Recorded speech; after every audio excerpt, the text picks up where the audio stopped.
Hello, and let us begin.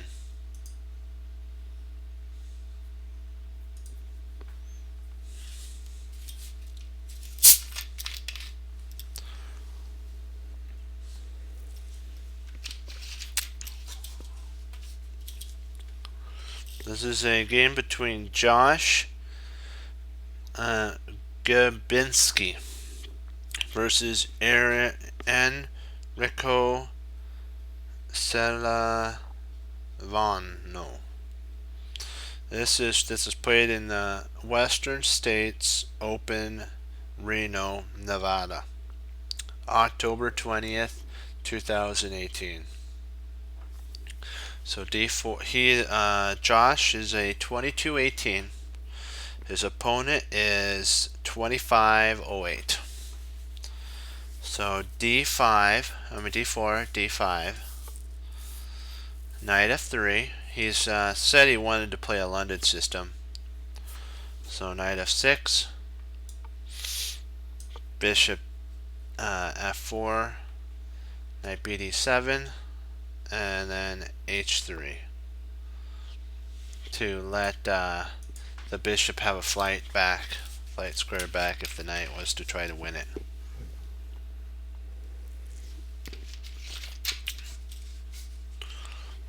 E6,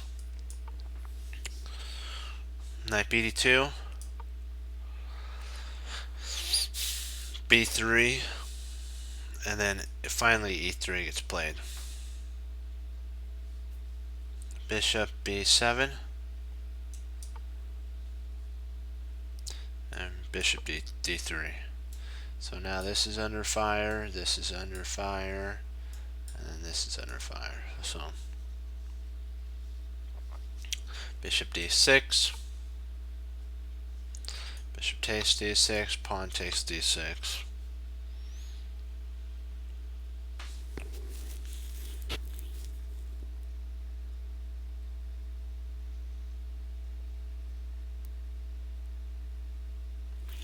C4,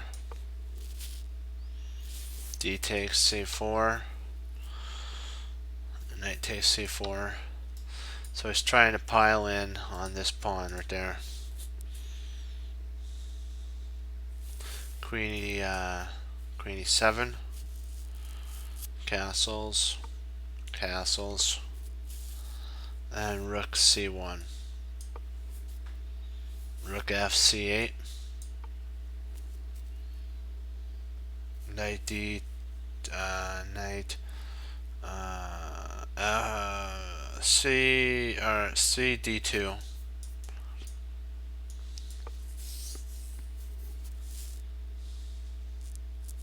Then E5. Oops, not D5, E5. Sorry. Boom. D takes C. An alternate line he was saying could have actually been E4 with Rook takes C1, Queen takes C1, Knight takes D, Knight takes D, and then Rook to D8. And at this point, Queen D1. Queen D1 is playable.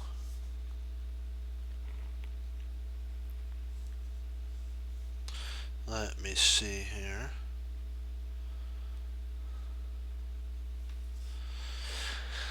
Okay. Alright. Knight C5. I think, is it C5? Yeah, C5. I wanted to make sure. Knight C5. Bishop B1. D5. E takes D5. G takes, G6. Rook E1. And Bishop D6. Trying to get the thing going, so A3 was actually played. Bishop takes B5. And it's an equal position at this point. It's equal. He didn't want to go down that line, so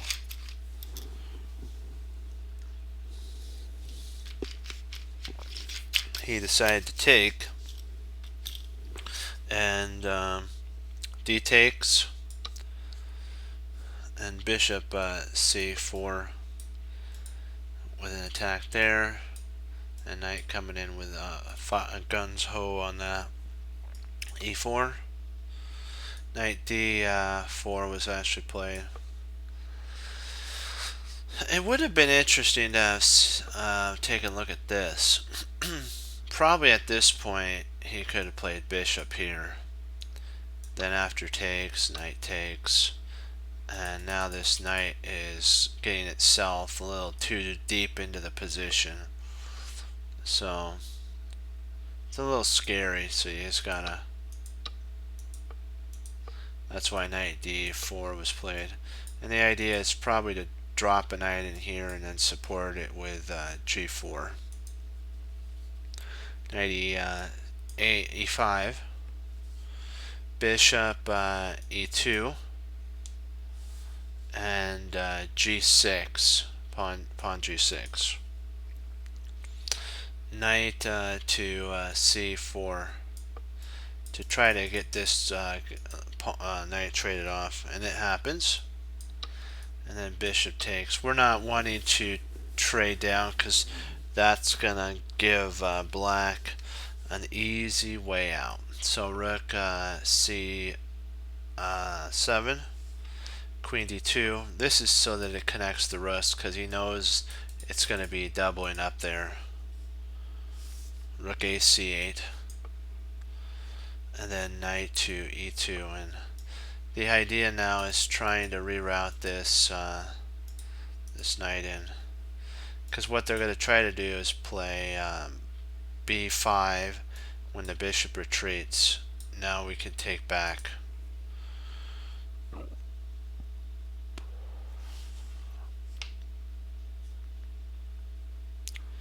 So 21.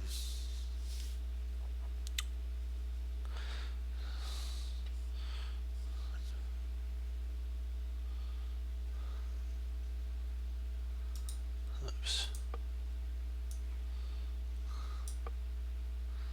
Bishop b3.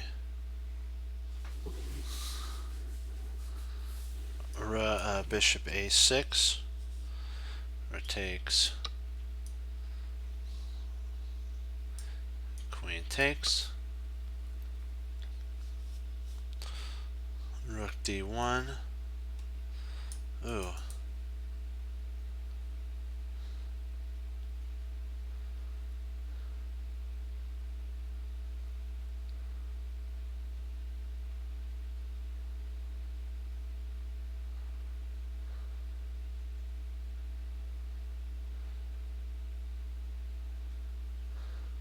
Okay.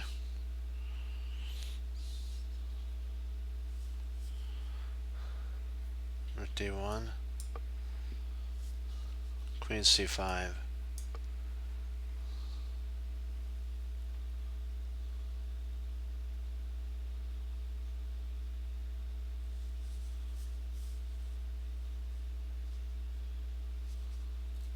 And here we go, 92 is what was played. Now this makes more sense. This is a pure out draw now.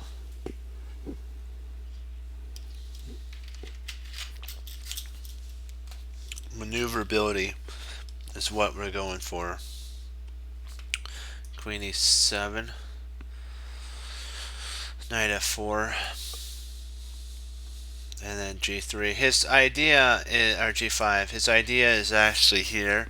White wants to, he's facing it over 2500, so he wanted to get a draw so that it would throw him into the money. I think that's what he said in the article, but I'm not exactly sure, so don't quote me on that one.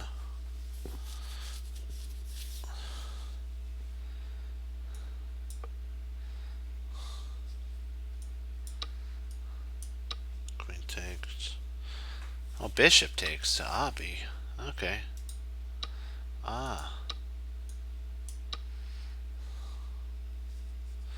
Bishop d3. Rook c1. Rook c5. Bishop e3. And then queen c7. Rook takes. Queen takes. And then f3 to try to undermine this bishop. Oops. It's not bishop c5, so king g7. F takes. Bishop takes. So now this is going to become a weakness. King f2 to hold on to it. Queen f5, check. King g1. a5. Queen d7.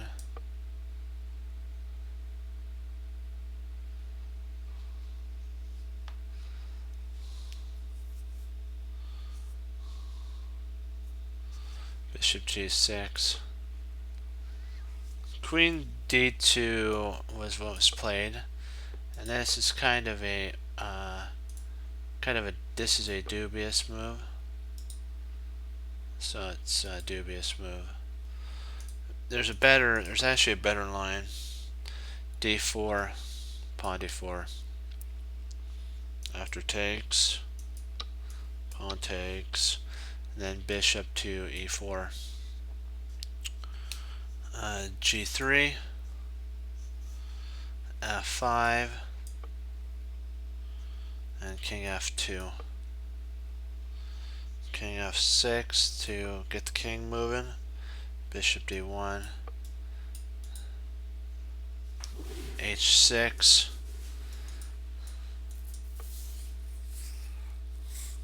a3. He's trying to put pawns on the opposite color of the bishop. Bishop c6. And bishop c2. This locks this pawn down. So if the king tries to come over, this pawn's gonna fall, and then it'll be 2v2, and it's a draw. But this prolongs the game another another 18 moves.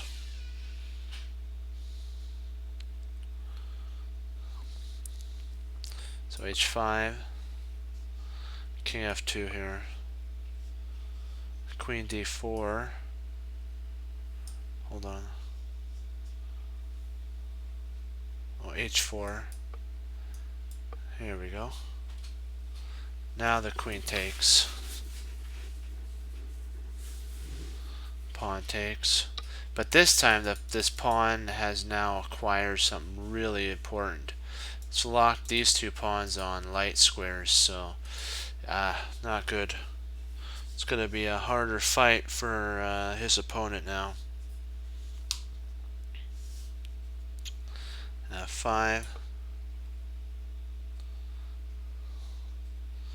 G, pawn takes, king takes, and then bishop h5.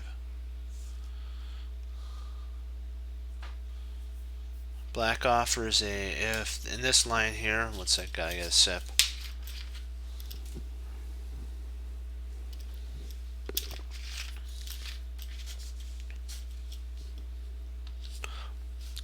Black offers a bishop trade, which would win for black. If bishop f7 here, this actually is a vital setup here because of takes. Actually, king f5 or f6, a3, f4 check, king f2, and bishop d5, bishop d3, King e6, King g1, King d6. So he's trying to get it. He's trying to come around via here, and maybe somehow get here, get the king here, push, and get this, and then come in via this, and potentially down in here. H2. This should be 7. Bishop f1.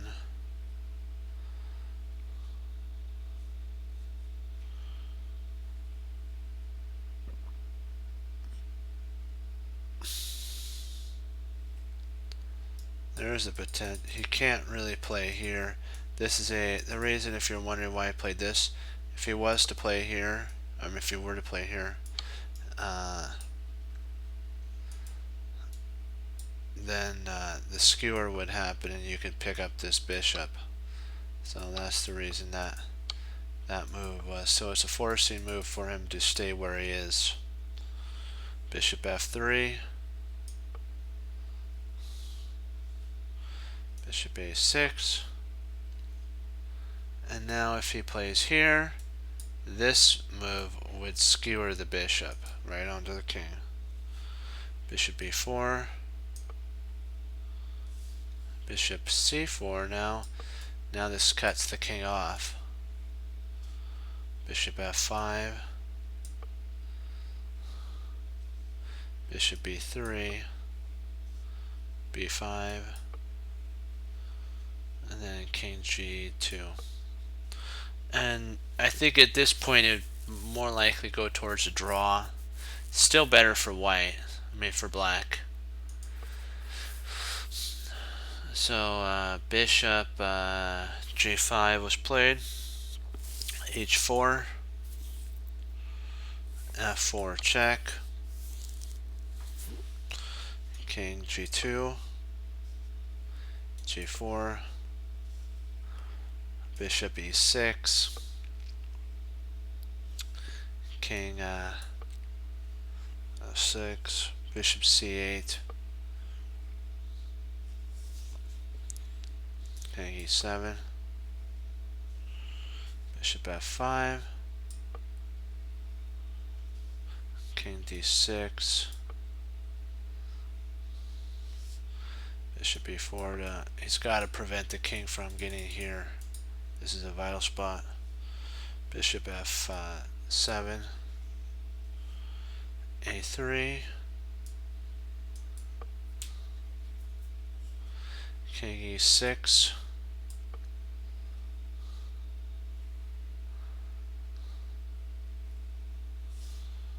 King f2. e8, and then he wants to dominate this, try to get it around. b4.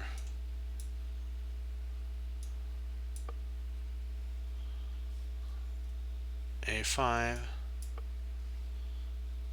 King g2. King f6. He's holding. King f2. Bishop d7. King g1. A takes, and then bishop e8. And he, at this point, they decided to do a draw.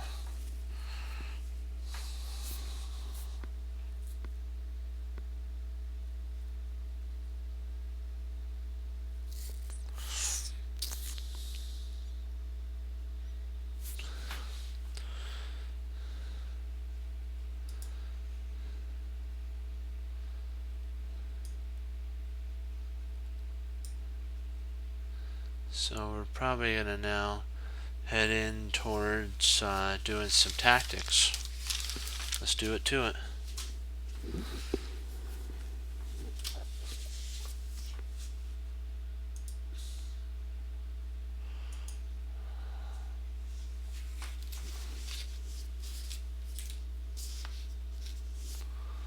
Let's do it to it.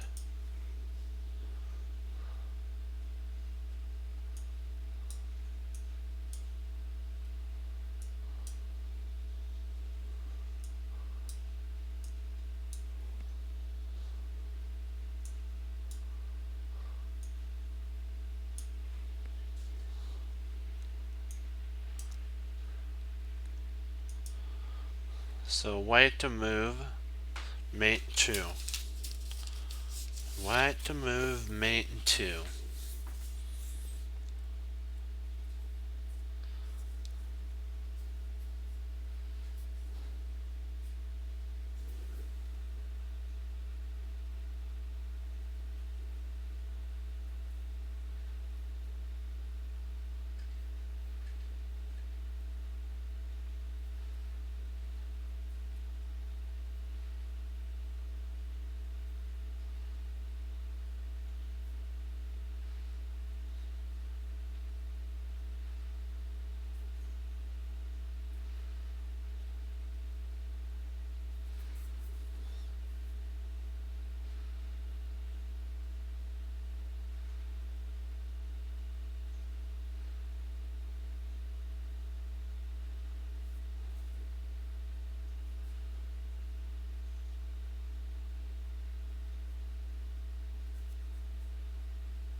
So give you one more minute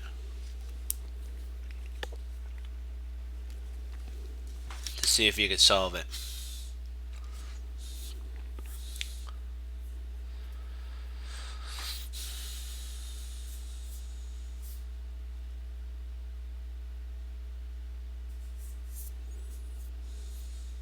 All right. Rook C BC2 or BC7. King B8, and then rook to D2 is checkmate. Or D2, sorry, D8 checkmate. Okay. Alright. Excuse me. So I have to replace this with a knight. Okay.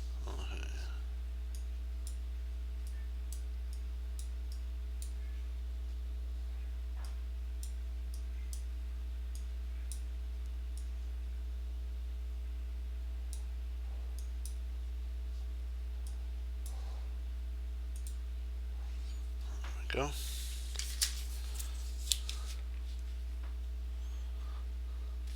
Oops. My king's in the wrong spot. Just give me a second. There we go. There we go. Now we're working. White to move and mate 2.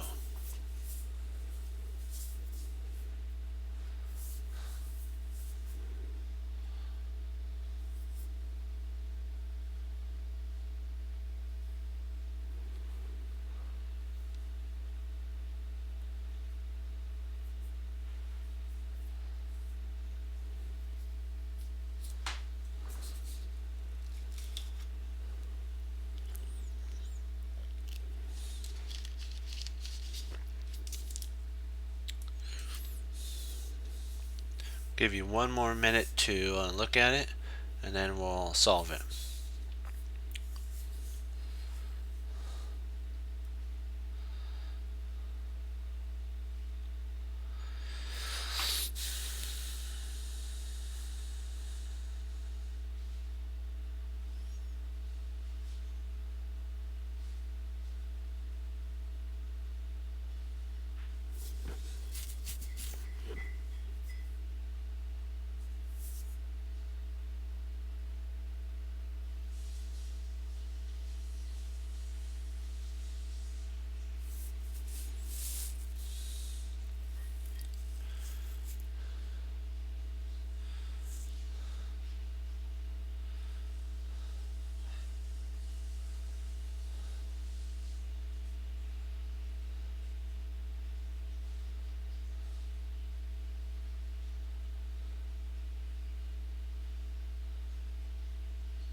Okay.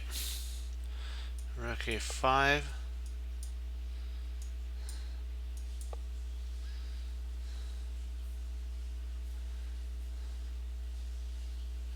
So that's not the move.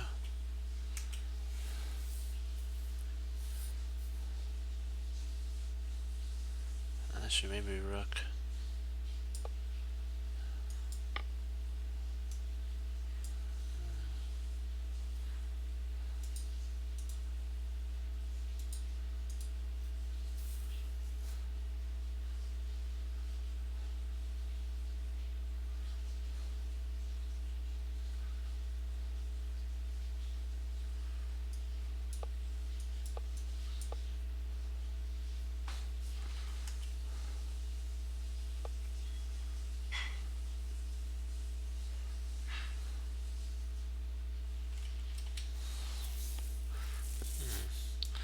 This is a pretty interesting puzzle. Let me see.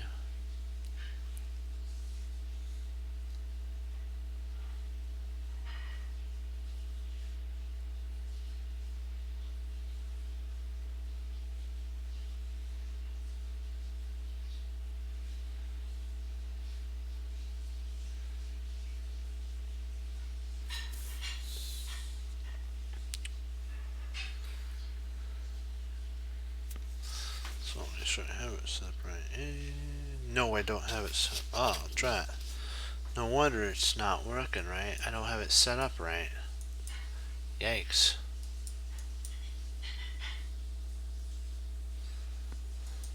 Sorry about that.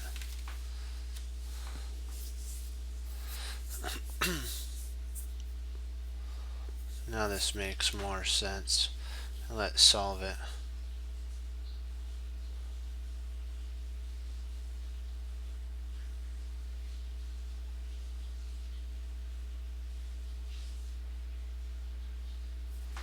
Knight check here. Here, and then... nope, that's not mate. Because the knight's under attack.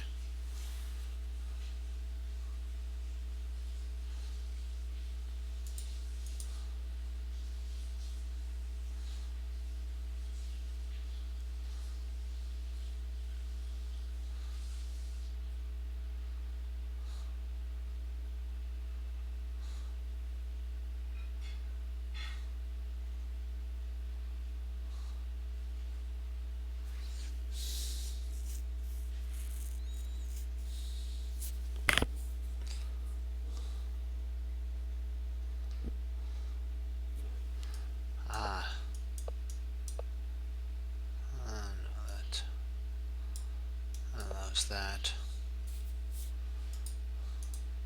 kind of stumped, so let's just get a hint.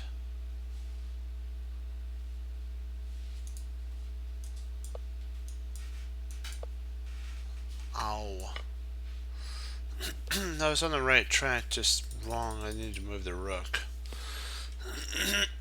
Drat, I just need to move the rook. So I give us that as full points.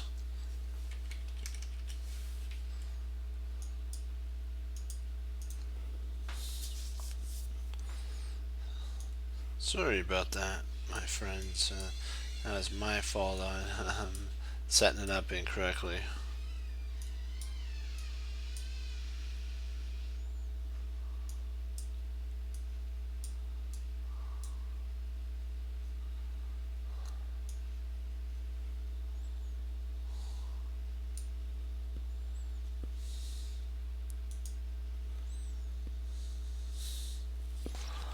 Just want to make sure I have it right now. Yep.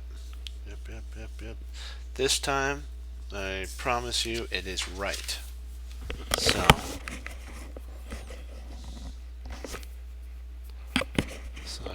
don't you worry.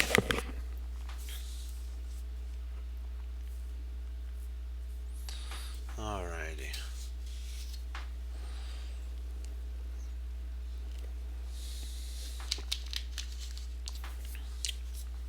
Give you one more minute to solve it. This should be a walk in the park on this one.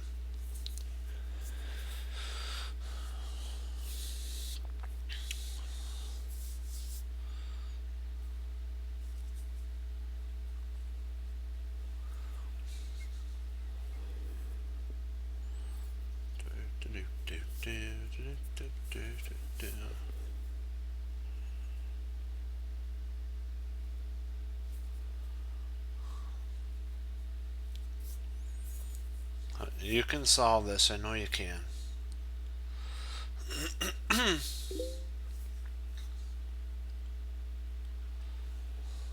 Hey, how you doing?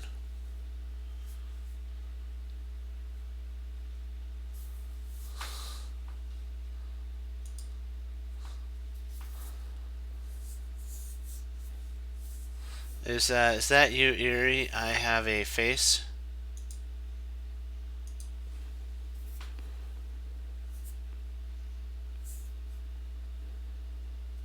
Oh, because there was somebody who challenged me that I have a face. I was like, huh.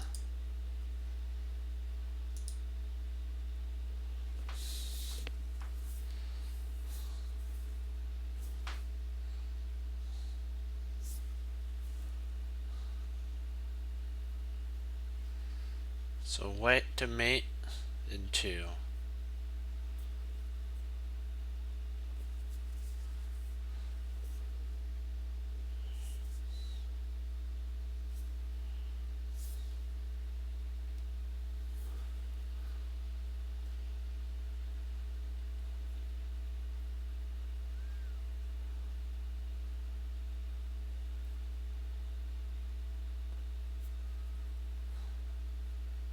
Yep, there you go.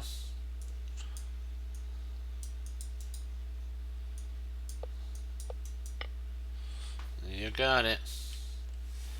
You got it.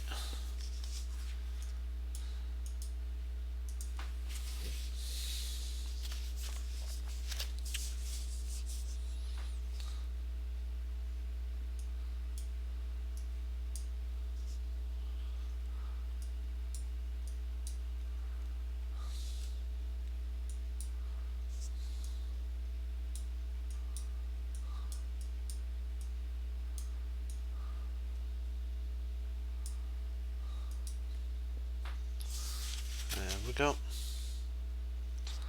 We got this right now. So mate in 2. And it's just for you. Alright, let's do it.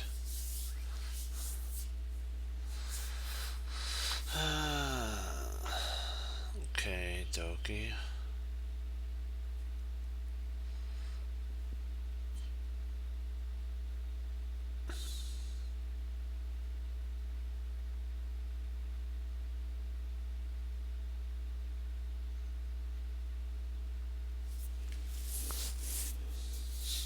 This one's really interesting. I want to see if you could solve this one. This one is really interesting. Really, really.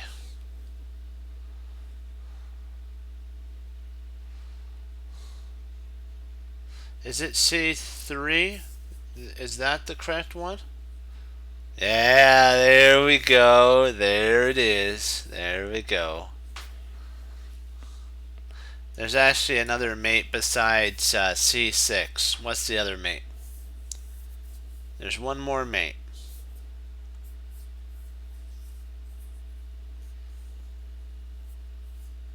There's one more. There's 3 mates.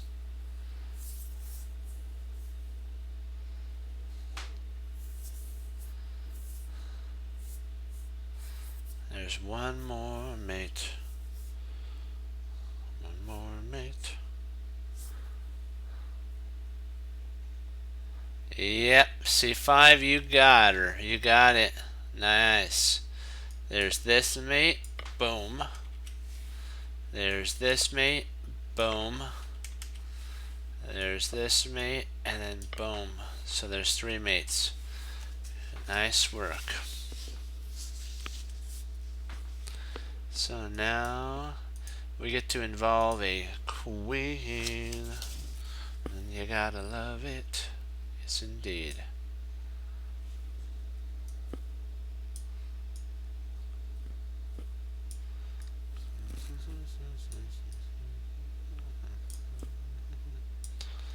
And the queen is right here. Take the rook off the board, and we are Operation Go. Yep. White to meet.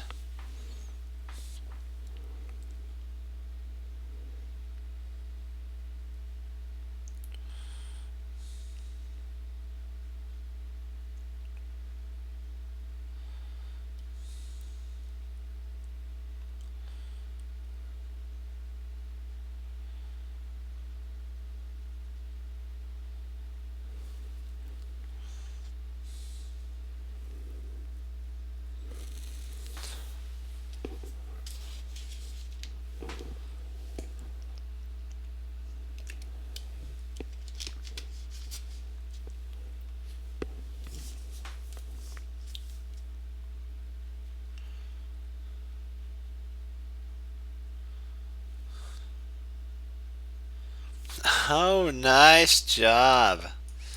Nice job. Great job.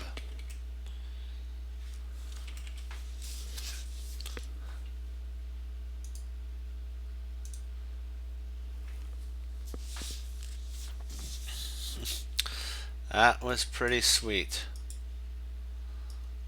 Oops, I don't want to make a study. I want to make a board editor. Give me a rook. Give me a rook.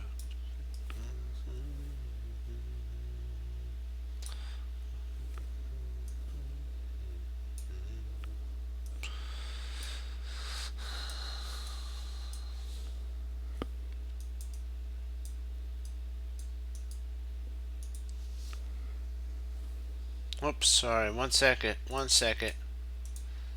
Board, gotta move it right there. There we go. Now we got it. Now it's mate in 2. Let's do it. We got her.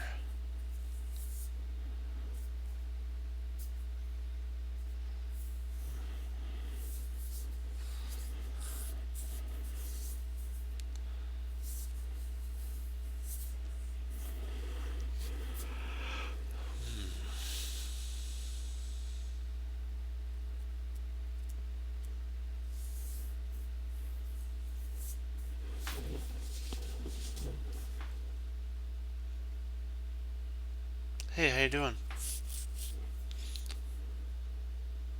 How you doing, Lord's Courage?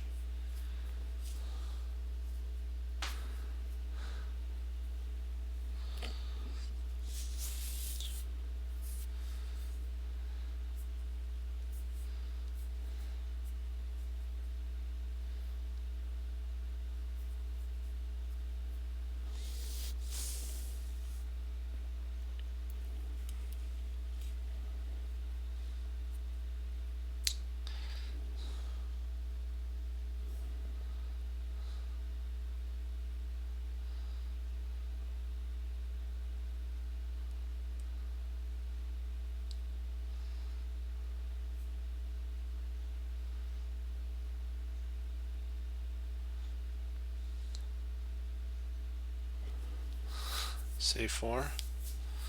Yeah, that does.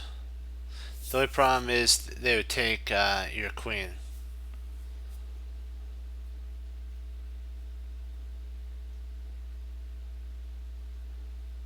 That's the only sitch.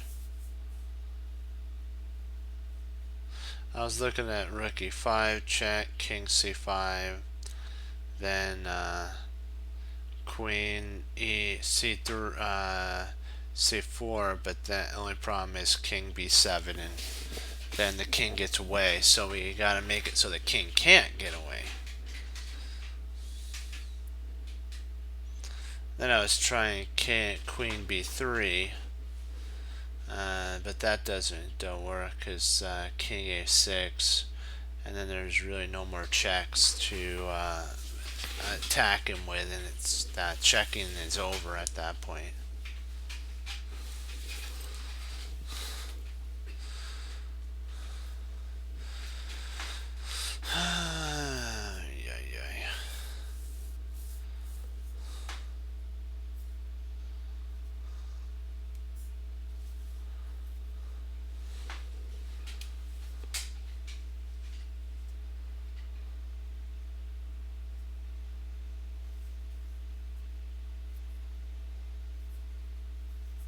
I'll give you a second to think about it. I'll be right back.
b3,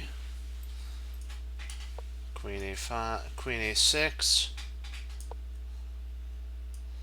Oh, check. Okay.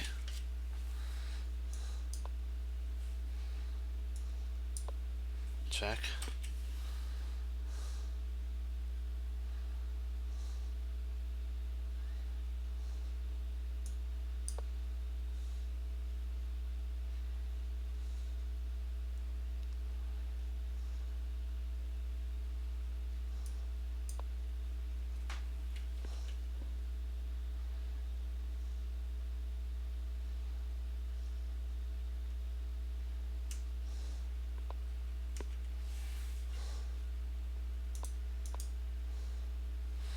So B and A, that's one.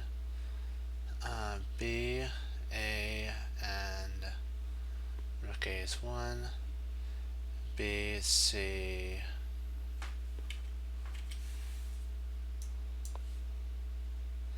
And then queen takes is mate. Yep. You got him. Nice work there.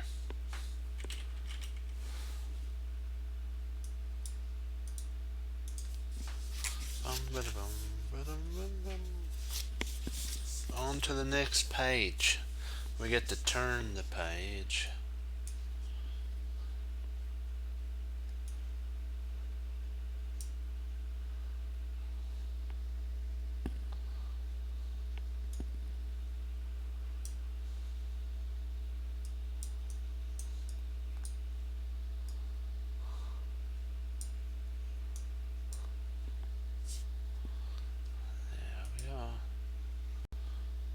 White to move. Mate and two. Let's do it. Let's see, what do we got?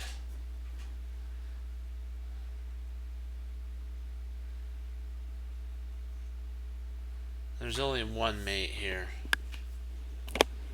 And this one is like right there.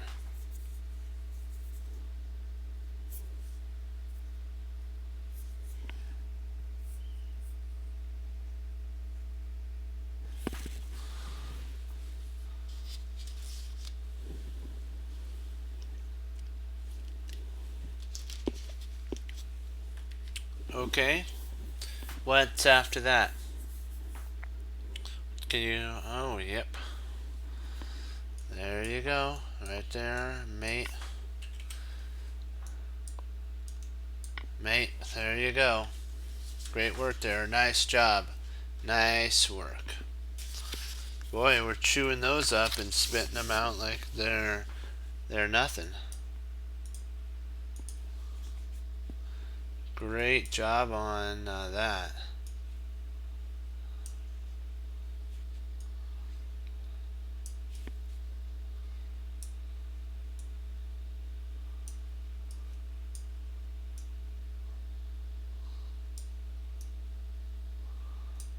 There and there. Let's do it.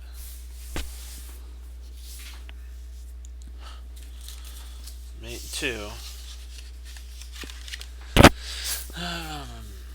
Let's see here.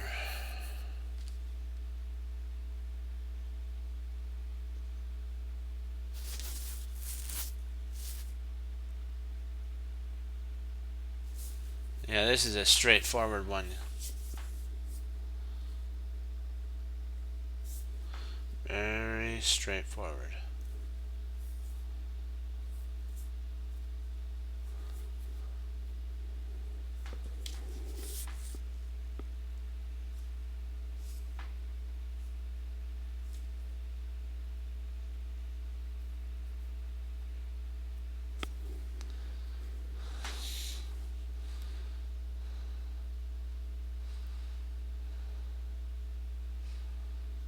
Yep.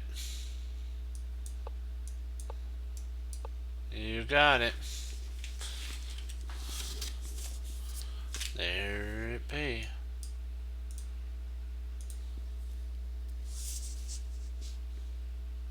Keep the rook. Get a bishop. Get a knight. Get rid of a pawn. Keep the pawn. The king comes here. Bishop, rook, probably knight, king. There we go. We got it.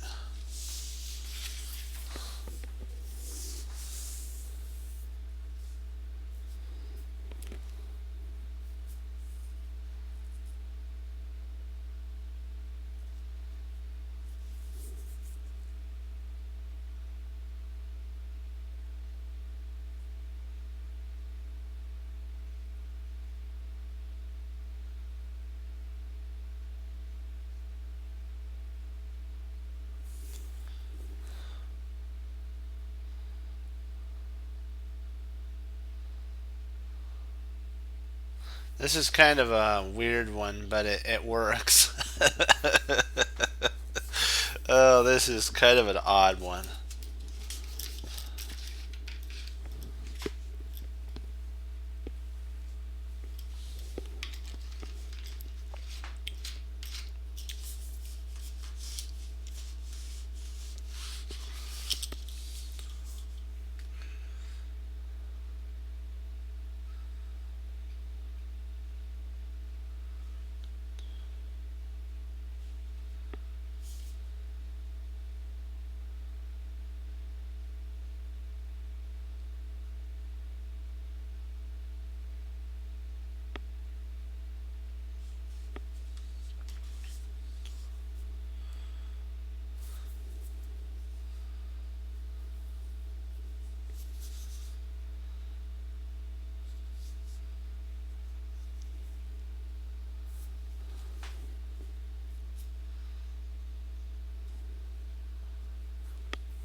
No.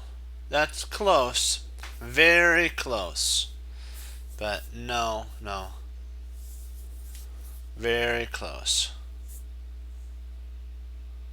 Yes, you got it. Uh-huh. Yes, you do. There it is. Nice job. Nice work. That was a tough one.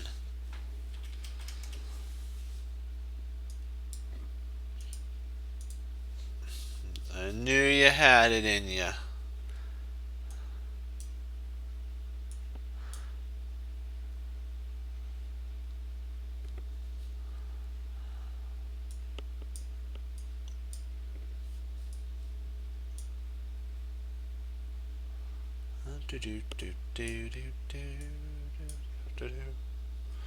Get rid of that. Get rid of that. Keep that there. Oops, wait a second.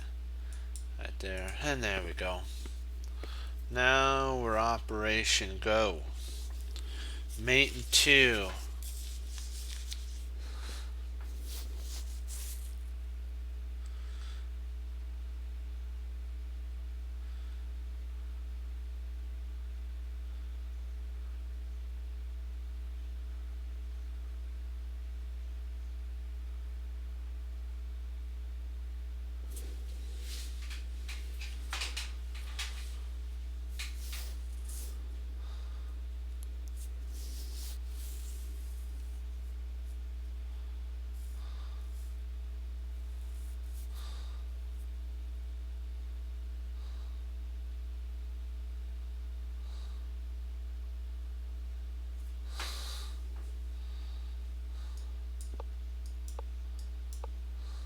Yep.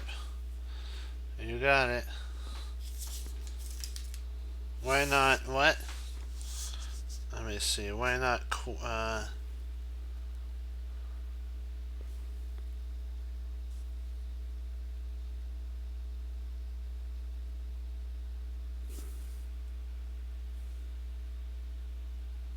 You got Queen D5 is right. You got it. So excellent job there. Keep up the good work. 2 more and then we start into our end game. Roger that, end game. Yeah. Hoorah.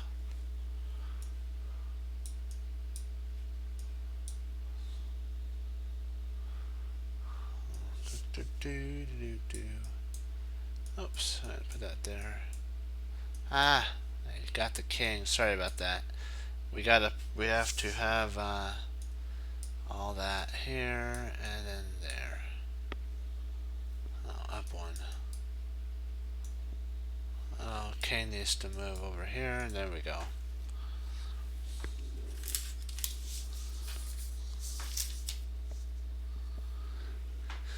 Okay.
The pawns are going this way, so if you're wondering, the pawns are going up this way.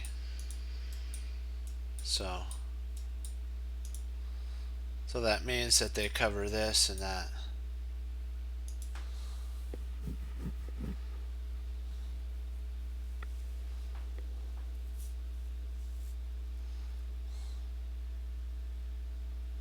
He'll take the pawn.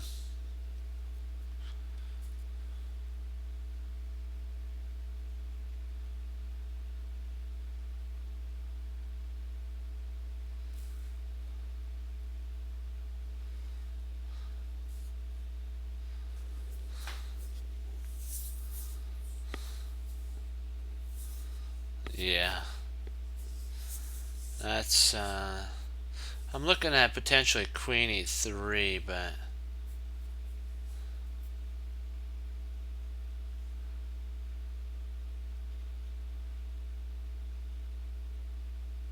or maybe king, maybe, no, I was thinking king h4, but I'm not sure about that. Actually, that might work.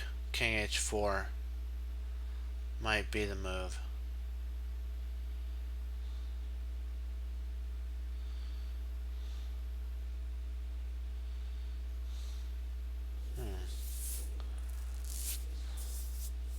Let's see, king h4. There, that's mate, so I can't. Yep, that's it. King h4. You have to relieve the queen of the duty of protecting this pawn. g6 loses to king takes the knight.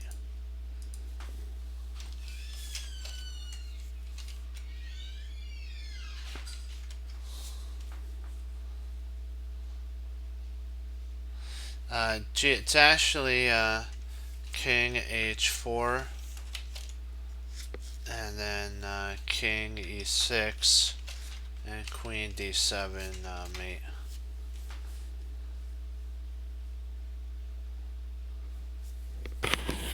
That's the move.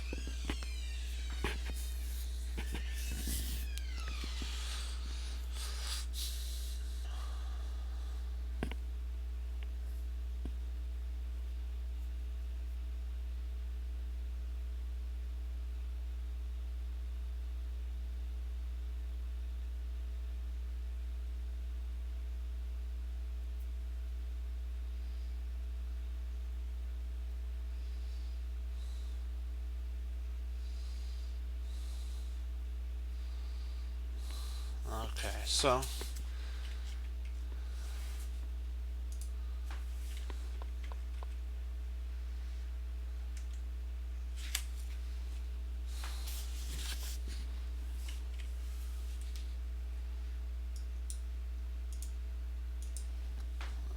onward and upward to the very last one, and then we get to do end game. Yes, we do. We get to do an end game, and I'm so happy about that because we like our end game. You gotta always have a good time with chess.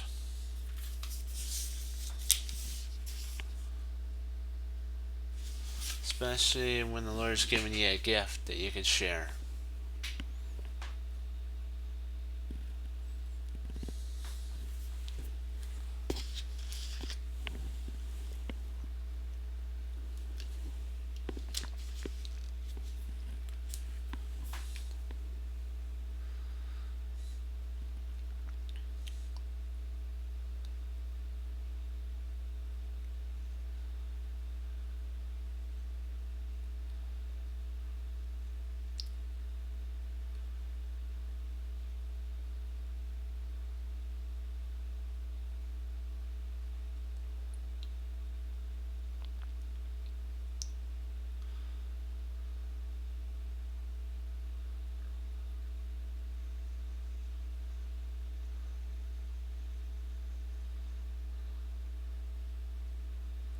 Now this is kind of an awkward one.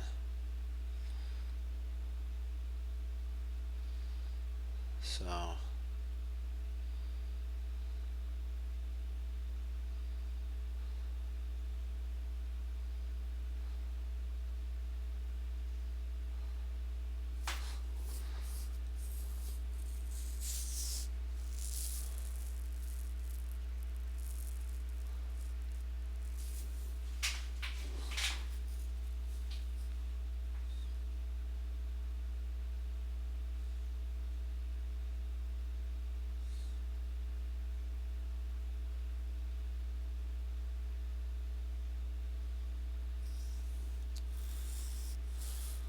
make sure I have this one put in there right, yeah.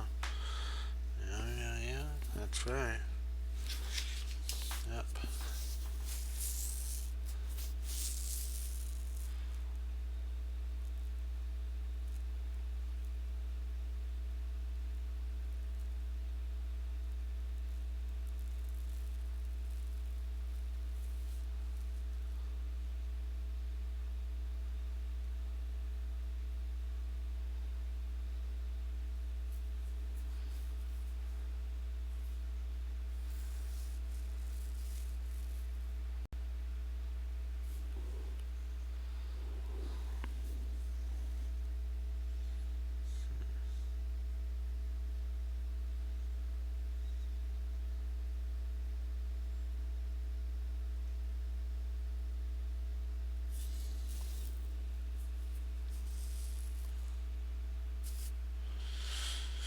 Oh boy, this is a tough one to look at. Because this is covered. That's covered, that's covered. This is covered, that's covered, that's covered. This is covered. Our pieces are in such a good position.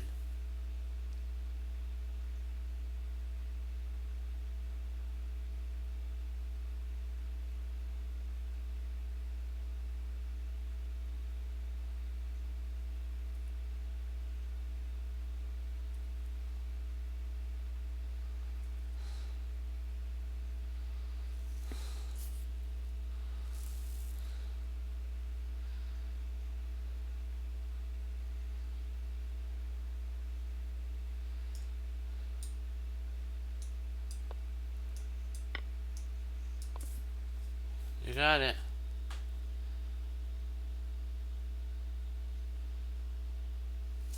There you go.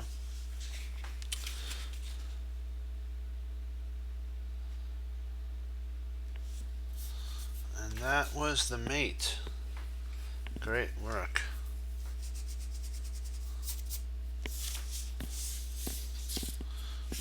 Mark our spot for tomorrow.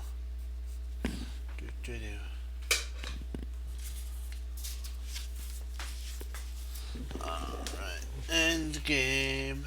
End game. Here we come again.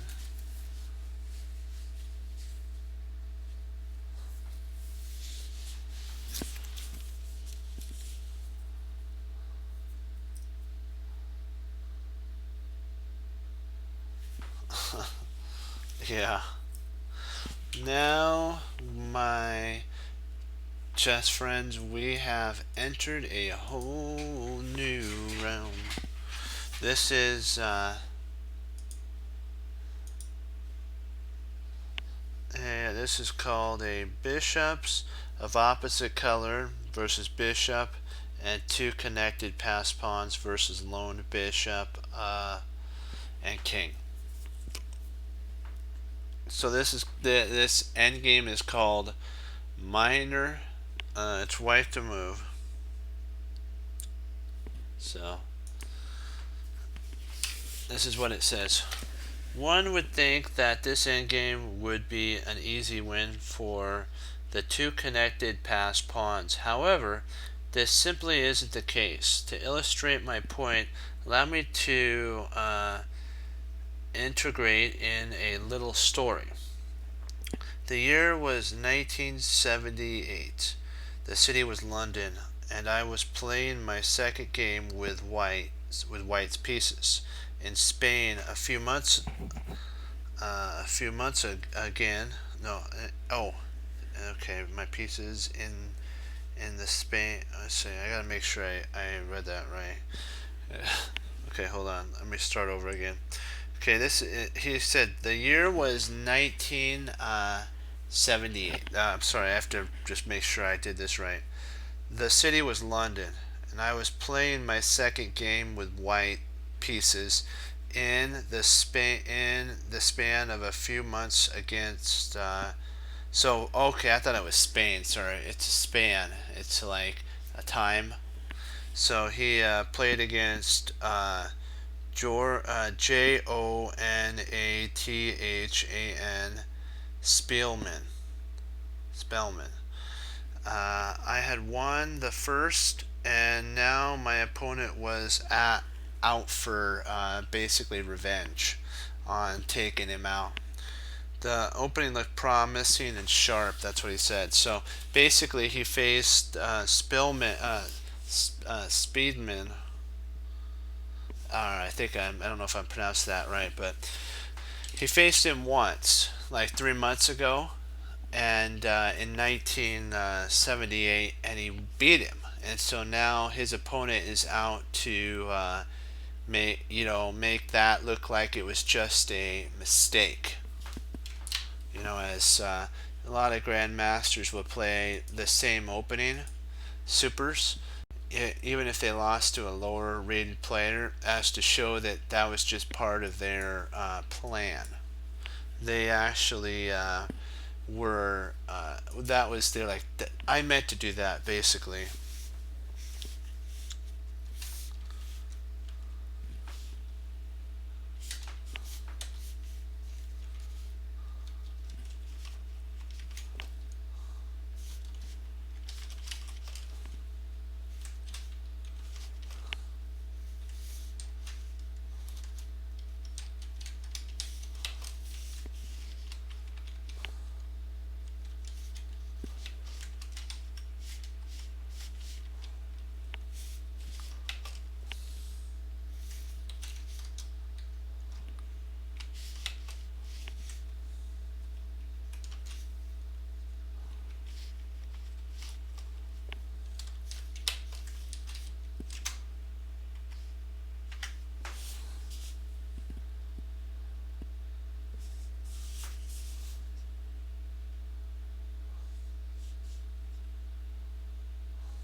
Okay, so this is how the game went.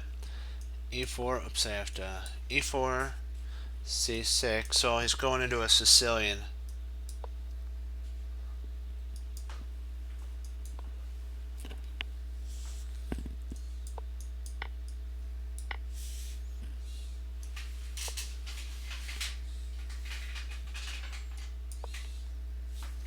I think it's an open Sicilian, if I'm not mistaken. This is the open Sicilian.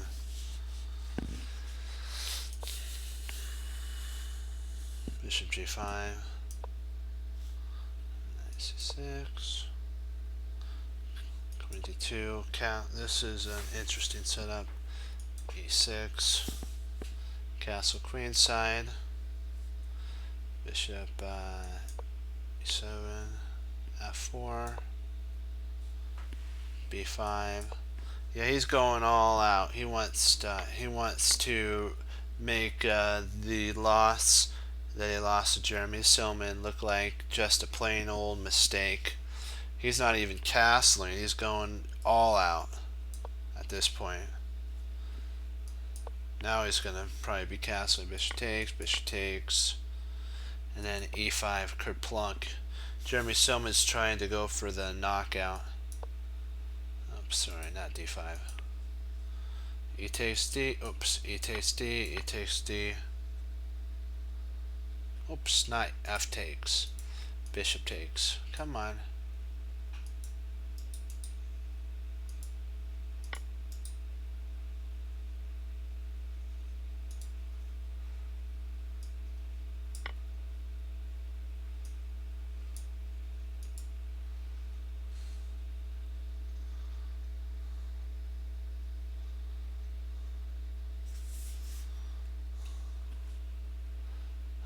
Make sure I do this right. Okay.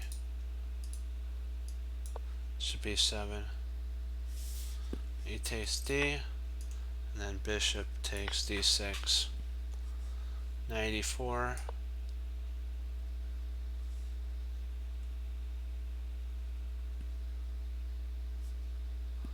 Bishop takes, queen takes. So now they got bishops of opposite color castles at this point. I had prepared this system a year before, and whatever theory I had access to at the time had promised me a good chance with bishop d3, g6, and then h5. Harry.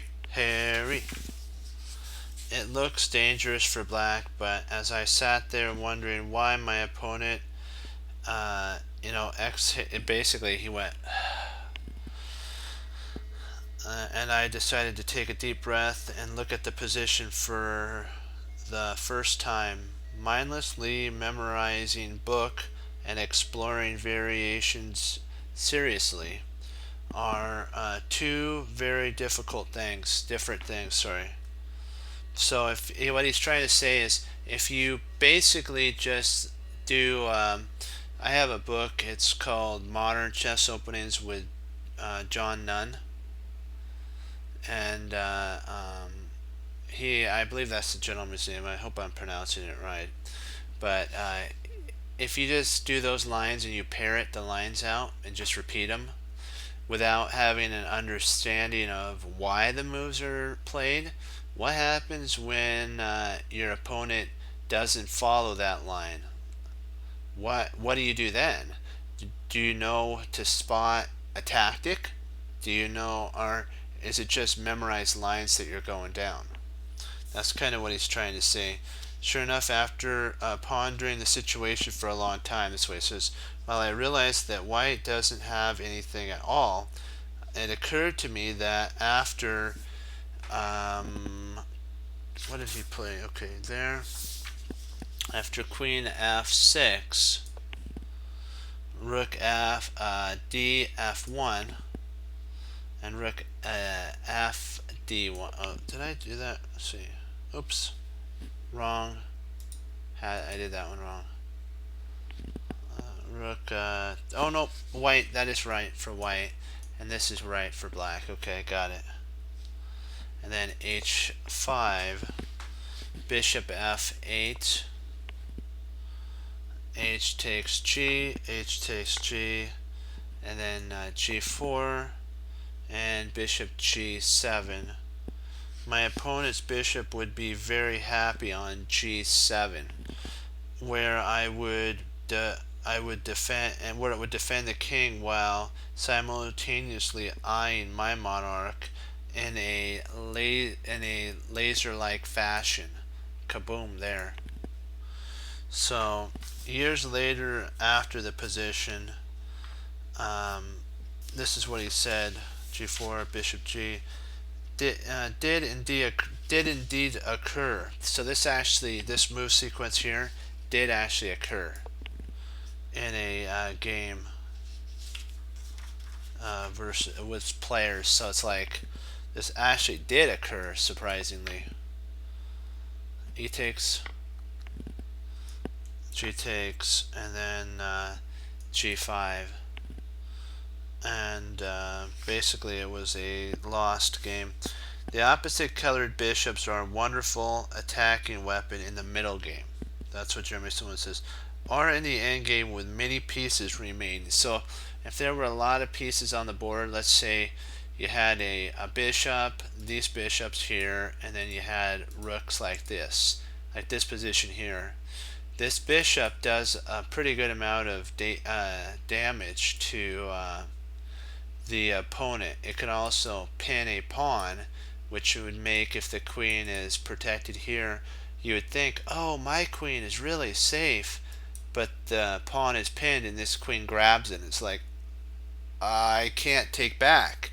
The pawn's pinned. But if you had the same colored bishop as this one, you wouldn't be able to pin that pawn and potentially win the queen there. So you always, it's that change of the position.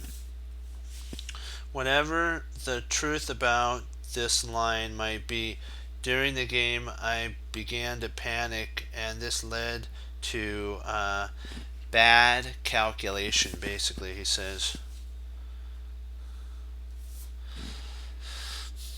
He played, hold on, I want to make sure, did I?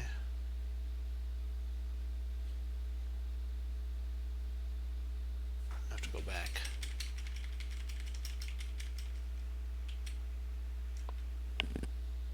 Rather than bishop d6, he played queen d4, and we're going to promote this to the main line.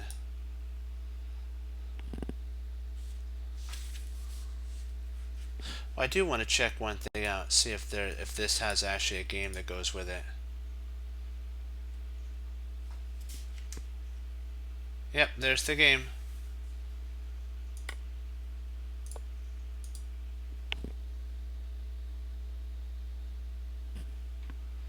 Here's the game that went with it. This is it. Let's see how it ended really quick. I just want to view it really fast to see what and G5 was played in white. Black resigned. I mean, white resigned here. Wow. So it was indeed played.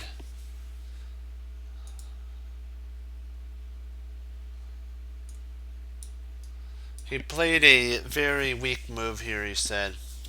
And he was kind of ashamed about it. But you know what? I gotta tell you, sometimes we make mistakes. It's remember what we talked about in our thing? It's not when you make a mistake, but it's how you handle the mistake when it's made. And so don't let your emotions kick in when you make a mistake. Navigate around the mistake and either draw or win. But don't panic and lose, because that would be very, very sad. And it would be a needless loss because of just panic.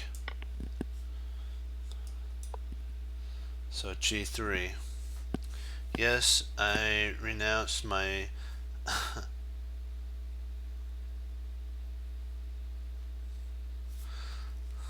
yeah, he wasn't happy about his position, and he said that he had to go for a draw. He wasn't happy about this.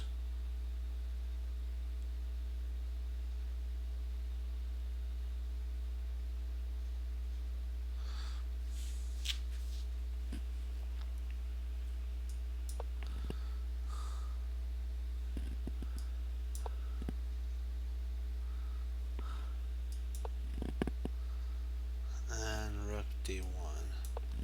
Yeah, he said since leaving too many pieces on would actually make the bishops of opposite color useful to black, I made sure to exchange everything that wasn't nailed down, he said. So he exchanged everything. The bishops of opposite color often give the defender serious drawing chances in the endgame, even if he is 1 or 2 pawns behind.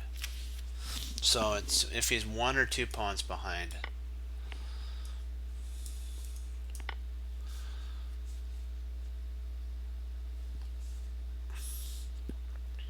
King takes, g5,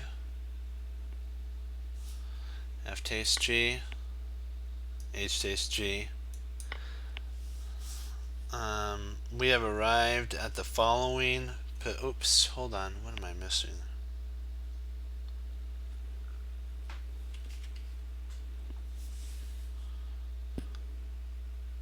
That's the wrong one. So here, g5, f takes g, h takes g, h takes g. Alright. We have arrived at the following situation. My opponent was getting a bit excited, no doubt due to the fact that both of my g-pawns were in bad shape. Losing them would lead to blacks having 2 connected pass pawns. Marching down the board was it a time for me to get basically hysterical? Not at all. Why? Because I knew that the following position, a truly worst case scenario, was a dead draw. This was a dead draw here. That's right. If white loses both g pawns and his 3 queen pawns for black's 2, the game will still be a draw. So if we give up these for these, and then we give this up, and we trade our bishop here for these 2 pawns, it's still a draw. So never give up. That's right. White, yeah, this way it says, that's right. If white loses both g pawns and his 3 queenside pawns for black's 2, the game would still be a draw if those 2 pawns get traded off for white's bishops.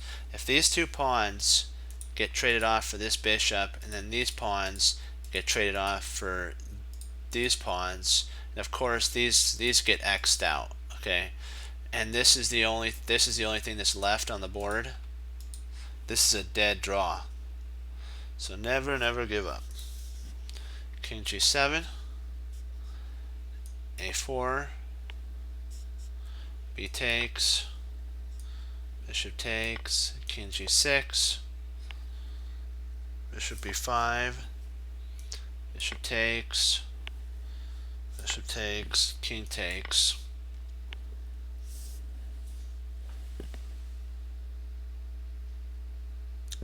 King e2, f5, king g3, bishop d6, and then c3, e5, and then bishop c2. And at this point, remember this is considered a drawn position, because if the pawn is played, like I'm going to make a mark here, I want to with idea, okay, alright, I want to see if you, my chess friends, know what to do here. What would you do at this point for a draw? What would you do from our studies in the end game, bishops of opposite colored? I want to see. Not exactly that. Well, just think. Remember, what did Jeremy Silman say? If he can trade his back here, where is that? Oh, sorry. Back here, if he can trade these off for these, and these off for these, and if the king can come and gobble these up, but we can trade our bishop off for these pawns. What is that? That's called something called insufficient material for mating. So now that we get back here, what would be the proper move for white? I'll give it one more shot and think. The whole idea was for Jeremy Silman to trade off his pawns. Oh, you missed that study. Okay. All right. Well, the study was based on that what would happen is you would play bishop takes e4, pawn takes e4, king takes e4, and sorry, pawn takes or f takes e4 check, and then king takes e4, and you're going to give these two pawns up for this bishop. And what will happen is even if the bishop gets these two pawns, you're still a drawn position because bishop alone is insufficient material. It's insufficient. There's no because what'll happen is the king could always walk on light squares for 50 moves and never be checked, so you don't make any progress. That was the idea. And so that's why they agreed to, at this point here, they agreed to a draw because his opponent saw that he really can't make any progress. And if he tried f4, the bishop can then just implant itself on e4 and basically stay there forever. And what will eventually happen is white will get his pawns here and black will get a bishop there, and they'll just run the let's say this here, black will get a bishop here, and then he'll just play there, black will play here, and then they can't make any progress because when this bishop moves off this diagonal, then it's going to lose. So they basically decided to go for a draw. And even if the king gets here and this king gets here, the bishops will stay here, and this bishop will stay here, and this bishop will stay in contact here. So this is a plain old dead draw. Okay, after seeing what happened, a dead draw many of you might be thinking someone like Jeremy Silman loses the basically his cool. No, he didn't lose his cool. He did panic because Jeremy Silman's human. So that's one thing that's the reason I like his books, is he shows the human side even of himself. So he doesn't hide that he even gets has times that he gets scared in a position. So it's don't feel alone. You could do that. You could do that. You could do that.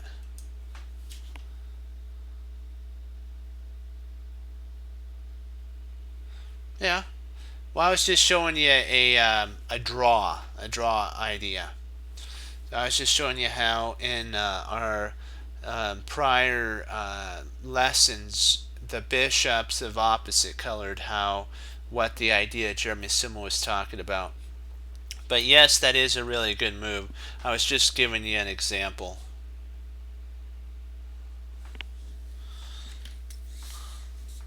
of that, because you have to sometimes have a refresher. Everybody needs a refresher. Okay, so just in case you doubt this, what he was talking about, let me try and prove my point of view. So he actually is going to give us another one. He's going to give us he's going to set up a dead drawn position. We're going to get to set up one. Yay! Hooray! I like doing those positions. Board editor. Alrighty. Okay, take these pawns off the board. Now we're going to take a look at a position, how it's actually a drawn position here. He's going to have it be black to move. It's even black to move here. So let's set this up here. Make it a study.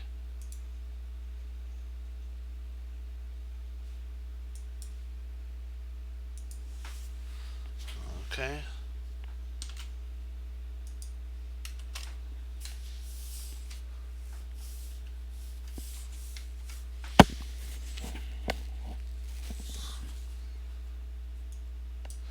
Surprise! I'm gonna actually turn the board too, so don't worry. This surprisingly is actually a draw. Black tries to bring his king to d4 and push the pawn. So king g5. What would you say here would be a good move to stop the pawns from advancing? It's a bishop. I'll give you a hint. It's a bishop move.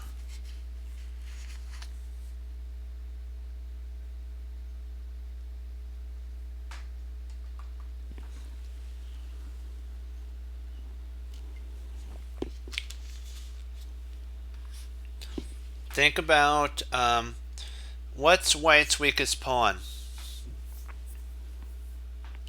Jeremy Silman calls it target conscience. When you notice like hanging pawns, you notice hanging pieces.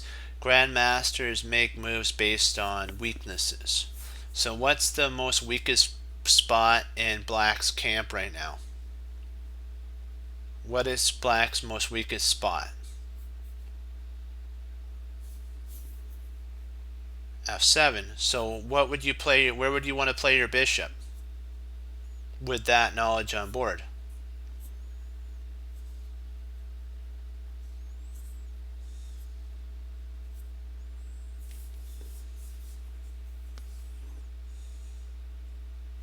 Exactly, and that's an exclam mark. Excellent job. That is an exclam move. Because you're not allowed. See, black wants to move his king to d5. See, this is black's idea, is to walk his king to d5. He doesn't want to push his pawns. Because in a bishops of opposite colored, then we can later on pin the pawn to the king, and he has a problem at that point. So the f7 pawn won't be defended by the king. So f6 has to be pushed. Black doesn't want that. Now, what would be another good move here? It's a bishop move to stop the pawns from advancing. What would be another good move to stop the pawns? It's an exclam move, but it stops the pawns from advancing.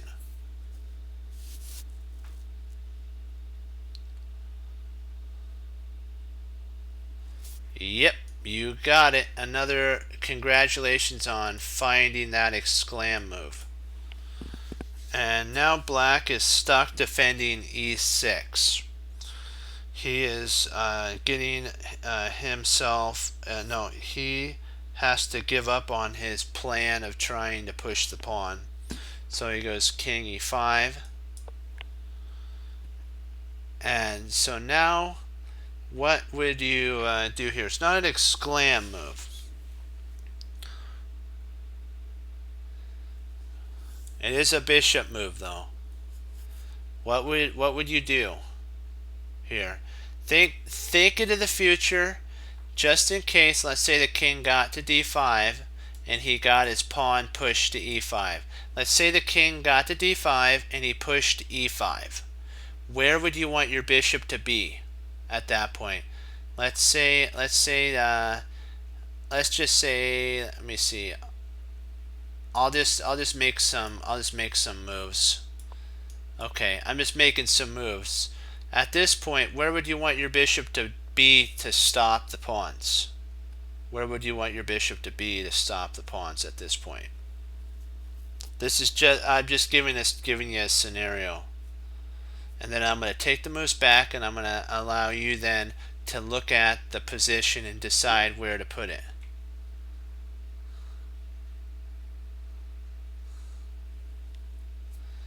Yep, that is exactly right. Perfect job there. That's right. So now, with that knowledge on board, where would you want to put your bishop here so that you can keep that option open?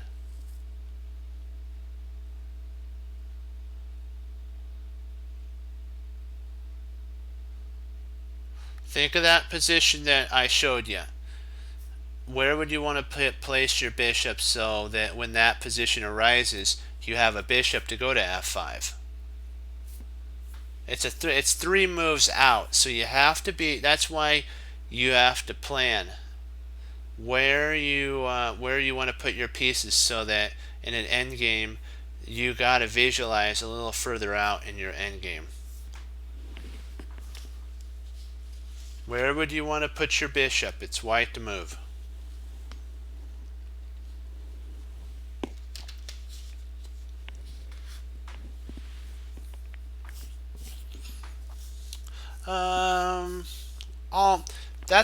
That would work,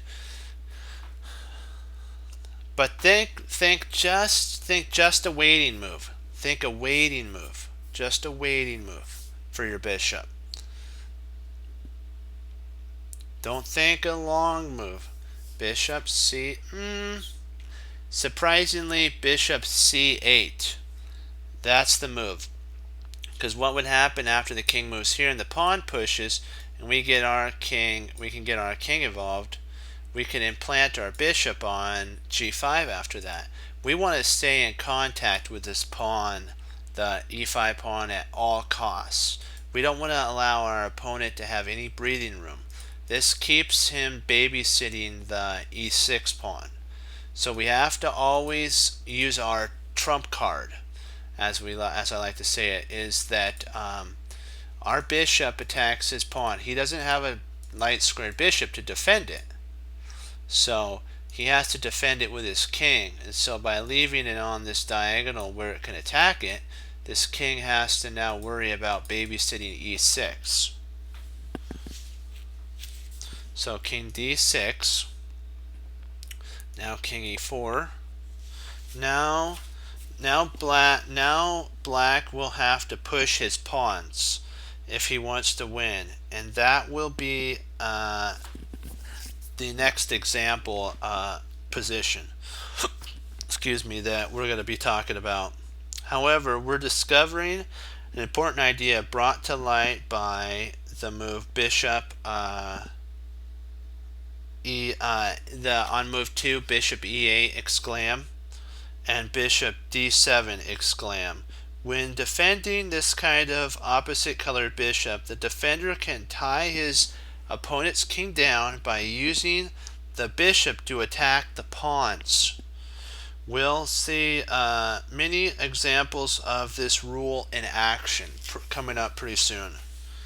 Now black shoves his pawns forward here with f5.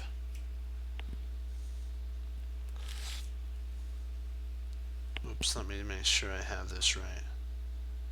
C8, yeah.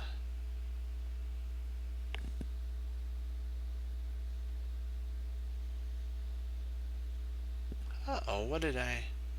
Hold on, let me make sure I did this right. Okay, f6, good. That's good. e5, that's good. c8, d.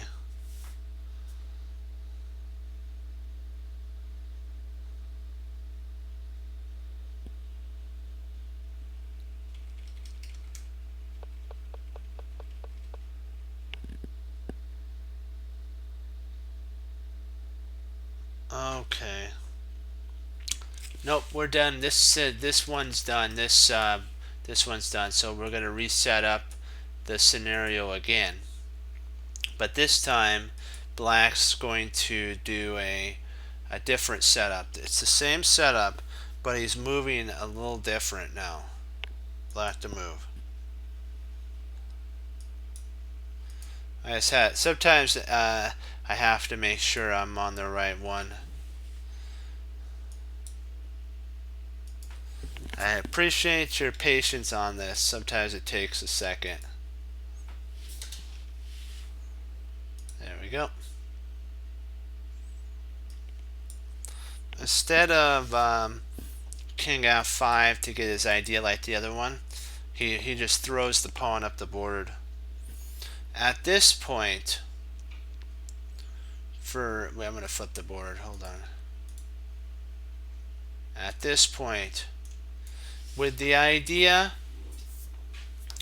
of the weaknesses, what is Black's weakest point in this position? What is Black's weakest, basically, it's spot? And can you take advantage of that with your bishop? How would you want to do that? This is what it says. The defender must attack the enemy pawns with the bishop in order to tie down the enemy king.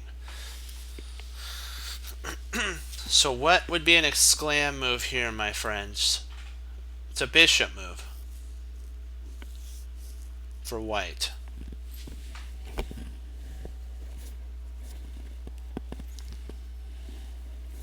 Bishop.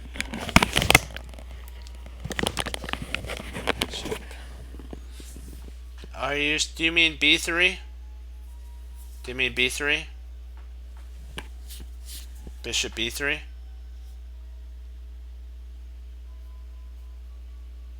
Yep, that's it. That's actually an exclam move. Great job. I'm so glad you didn't get enticed with playing d7. This is not the right move. Great job on finding that. That's a really tough one to see, because you would think you'd want to get in behind here, but this is not the right spot. Only bishop b3 would allow you to actually draw in this scenario. This is a fine move. Gives Black two choices.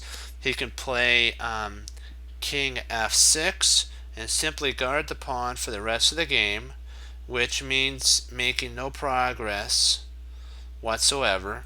Or he can push the e-pawn, which is clearly what Black was aiming for anyways.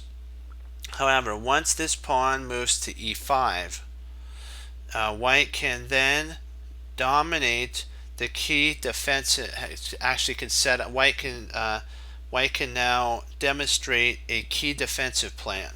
So Black pushes. He goes, I'm just pushing on.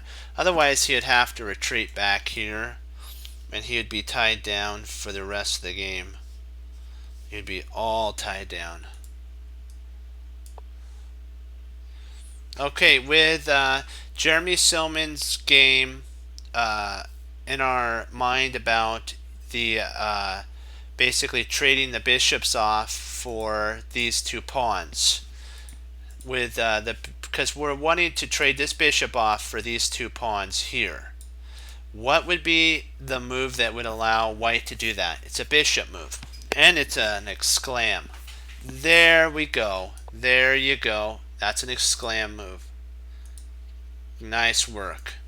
Because what you're waiting for is him to play b4, and then you're just going to grab all the pawns and say draw. So king f6 has to be played. Bishop. What would you play here? It's a bishop move. Remember, be patient. Patience in an endgame is vital. That's why most players don't like studying the endgame, because it's all based on patience. So what would be a patient? Yes, this is a great job. Yeah, that's it. e6. Now, what's another patient bishop move?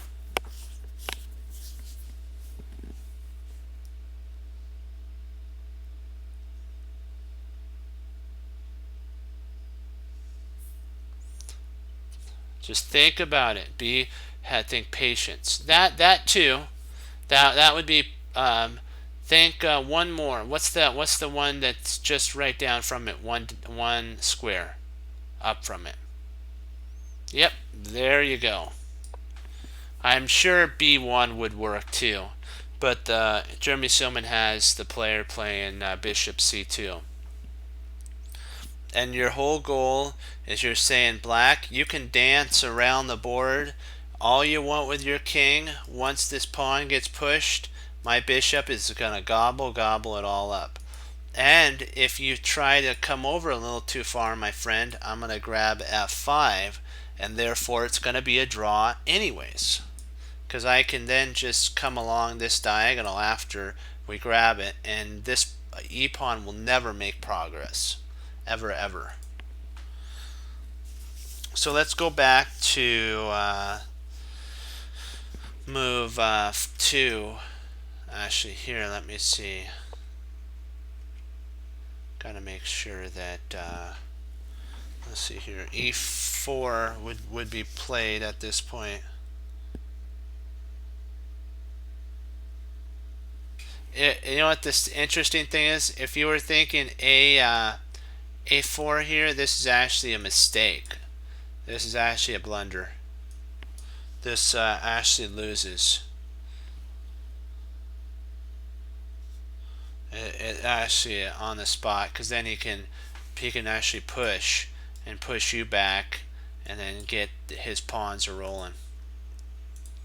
So he actually plays E4 check, and after E4 you could play king.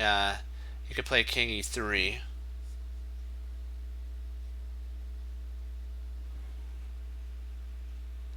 I was just thinking plain old taking here, but he has a line. King there, bishop C5, king E2, F4. When the pawns will soon make their way to the 6th rank. So bishop C2. Let's see, bishop C2. Hold on, let me make sure I have this right. 5, F4.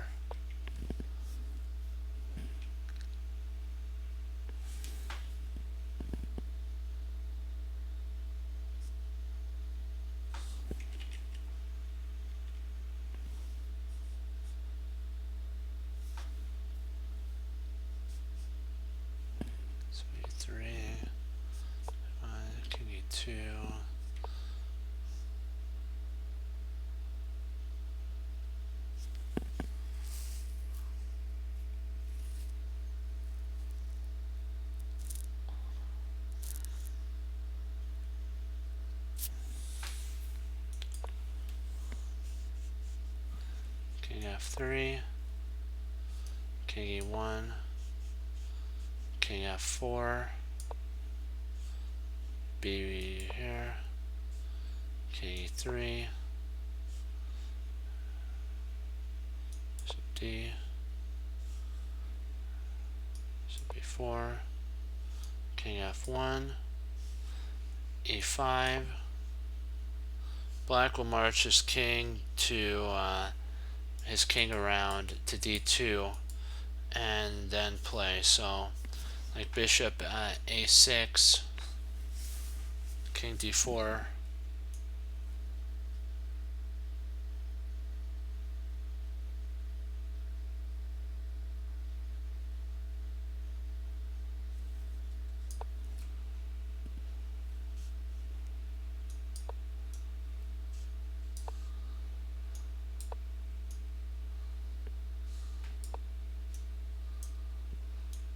and then white can actually just give up here and black wins.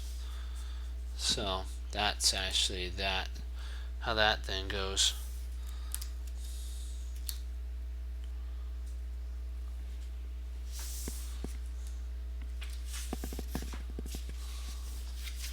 He says let's compare two positions that seem very similar, yet their results turn out to be very different.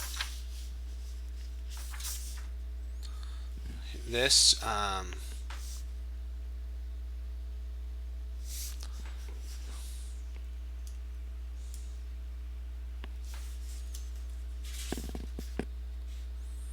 okay, I'll set it up really fast, and then I'm going to show it to you. I'm not going to be able to make it a study because he doesn't have any moves that go along with it.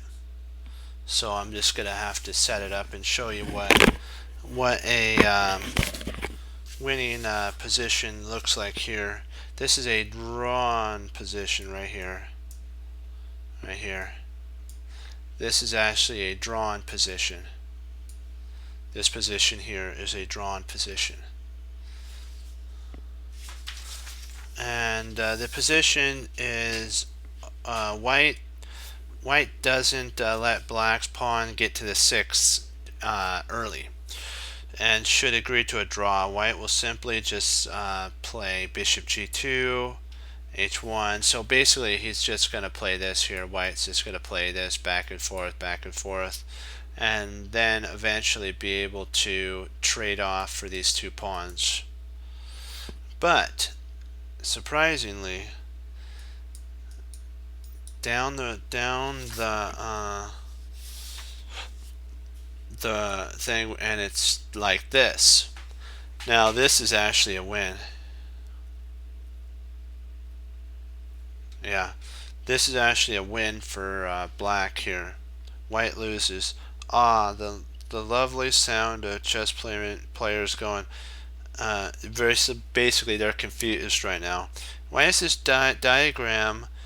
Why is diagram the prior one a draw and this one a win?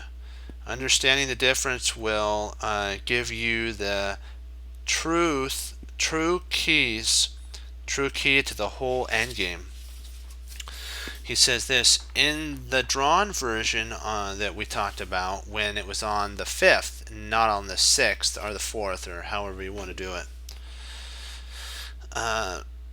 That meant he can't get his king to g3. He couldn't get his king. Couldn't get his king. That meant he can't get his king to g3, which would allow the f4, f5 pawn push. Back here, what he's talking about is this here when the bishops were like this. Oops, sorry. No, it's the same. I don't know why. What? Okay, same position. Okay. But this doesn't allow the f3 pawn to get going. For some reason on this one here, this allows f3 but differently. And so which means that it would be winning because the e pawn would be hanging at that point. It's not hanging now because the bishop's over here. The bishop's here. If the bishop was here and the king was here, so these were turned around, this pawn's now under fire and this king has to come babysit it. But because it's the tide's turned, this is not being attacked anymore, and the king can actually come around potentially into e3 and then push. That's the whole point he's talking about. So the correct defensive call for the bishop to tie down the enemy king to the defense of the pawn. So we have to be able to tie down the enemy king. Some of you might be wondering what happens if black leaves his pawns a bit. Was that? Hold on, let me make sure I read that right. Some of you might now be wondering what happens if black leaves his pawns back a bit and instead strives to improve the position of his king.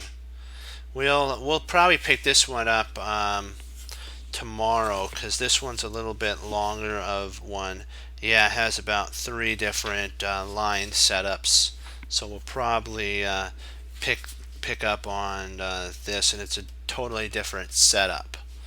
And he has like 4 different ones that we'd be looking at, and there's a lot of lines that go with them. Well, I guess we could do it. Let's do it because it's only 2 pages, and then we start a new chapter. Okay, let's hammer through it. You know what? Let's get some discipline and do it. Do it. I'm getting my second wind here. Let's do this thing. Let's get this set up. It's the only way you can get better.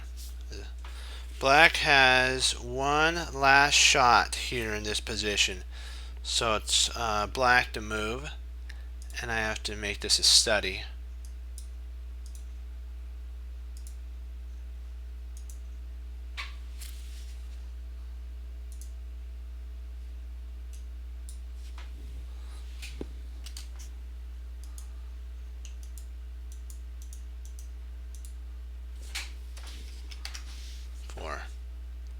Okay. Uh-oh. Yes. Oh, this is great. Okay, I have to turn the board. There we go. Now we're right. Okay. In this position, we're familiar with the d4 and bishop c2 moves back and forth. When we have the basic dead drawn position, defensive position. Yeah. But suppose black refuses to take the bait and instead tries to activate his king via d4. Here quickly white has a problem. What will serve an example in his mind is if he has to play what would be a good move here for white? It's a bishop move. I'm going to throw it into your hands. You are white. There's only one move that will stop black from progressing with his king plan to c3. Black wants to play king c3. What is the one bishop move that stops that?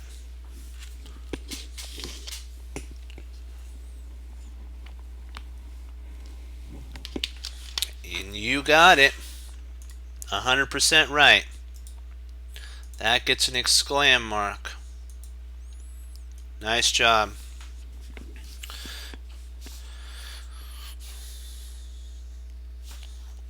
Surprisingly, many players would actually fall for this move here, and this is actually king c3 and bishop b1 is surprisingly a double question mark blunder. King b2 and the bishop is lost and the game is lost. They're saying that there's one last ditch effort here. This is the one last ditch effort, and this is an exclam move here. This is white's last ditch effort to hold.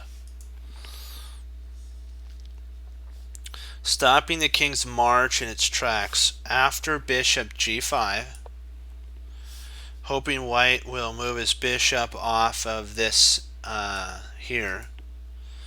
As bishop, what is a waiting move? What would be a good waiting move for the bishop, the light square bishop? What's a good waiting move? Yep, there you go. You got it. Hoping white can play bishop b3 and bishop a and vice versa all day. King c5. What would be white's move now? What would be a good move for white?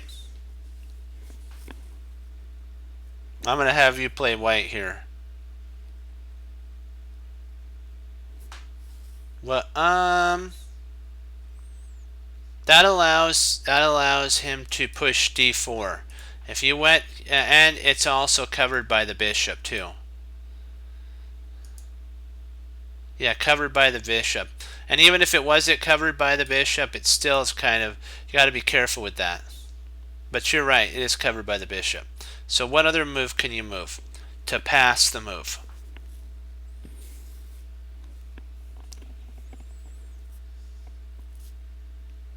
Think about passing. Yep. Remember, all you want to do all day long is just go back and forth. So d4 gets pushed. Now this is a key move here for white. How do you, going back to Jeremy Silman's game, how would you want to trade, how would you want to get rid of these pawns for this bishop? What move would you do? What move would you have this? How do you get rid of these pawns?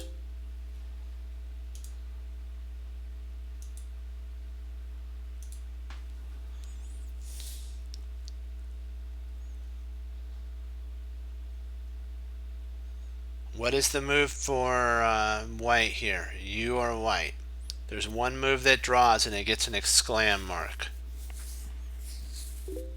You are 100% right on that. That actually gets an exclam. It gets an exclam mark. An excellent move. King d5. He has to now babysit this pawn. Now, what's a good waiting move? It looks crazy. It looks outlandish, but it draws. It looks like, what in the world? Can this move actually work? What move is that move? It looks like, what? Yep, there you go. You think to yourself, what in the world? I'm walking right into a potential fork on d3. Are you serious? Yes, we're serious. If we can trade this bishop off for these two pawns, then we have a draw. Of course we're serious. Please push d3. That would be a double question mark on black's side if he did that. Yeah.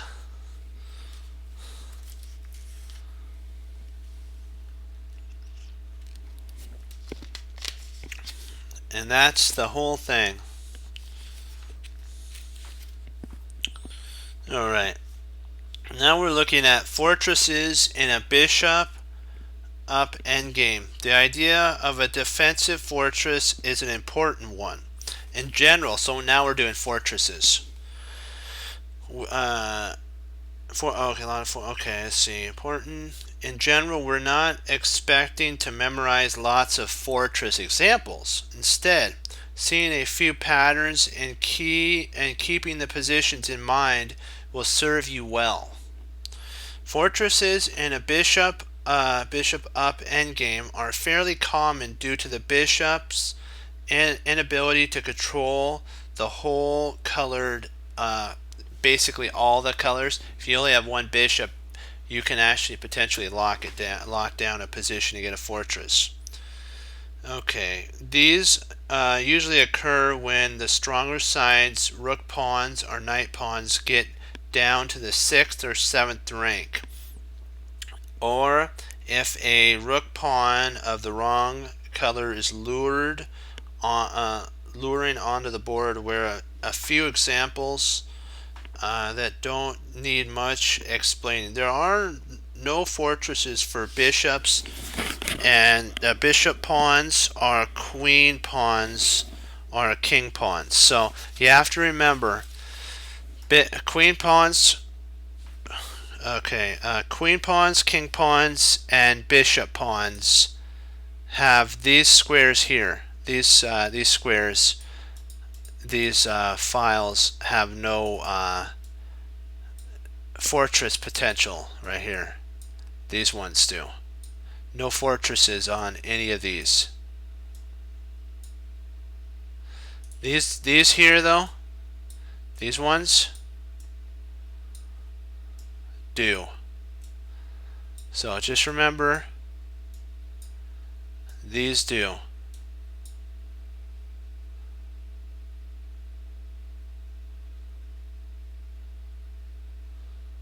There you go.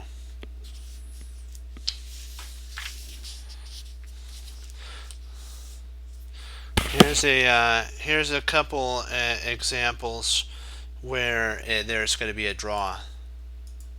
Oops.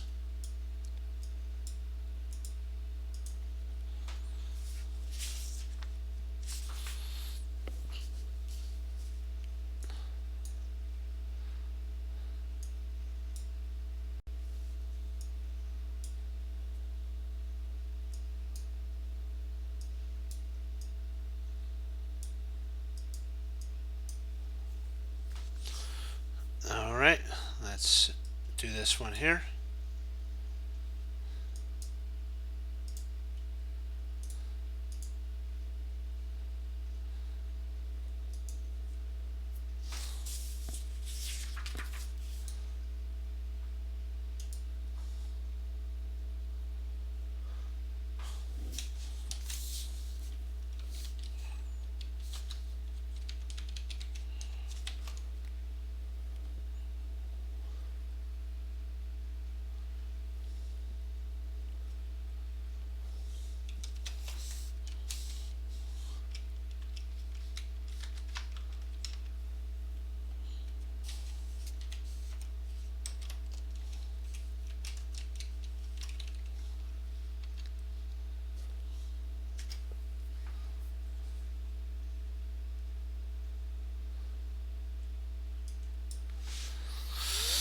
Okay, here we go. Surprisingly, this is a draw here. Uh-oh.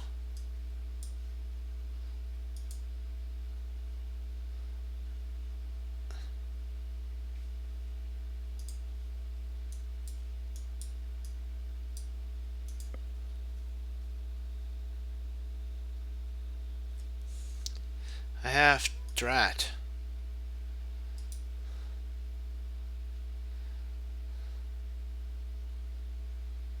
I have to I have to change this to white. Sorry about that, just give me a second.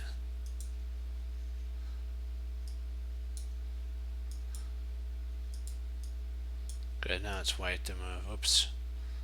My bad there. Again, sorry. Hold on, let me get this set up here.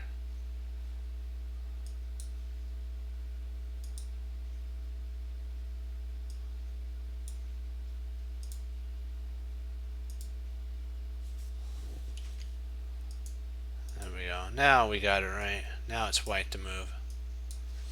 Okay. White reaches a dead, and if black shuffles his king to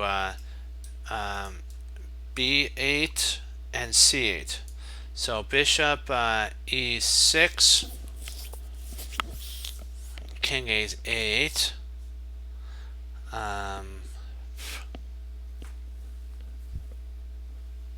Sorry, thought I saw something. Sometimes there's like dust. I hate dust. Sometimes is a pain in the drain. Okay, so there. Okay, king d6.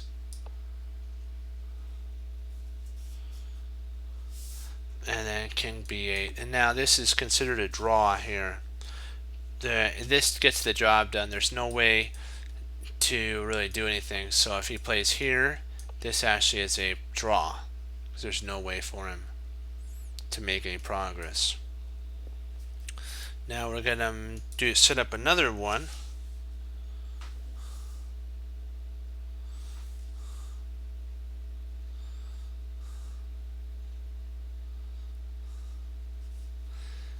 Where actually he has a here we go.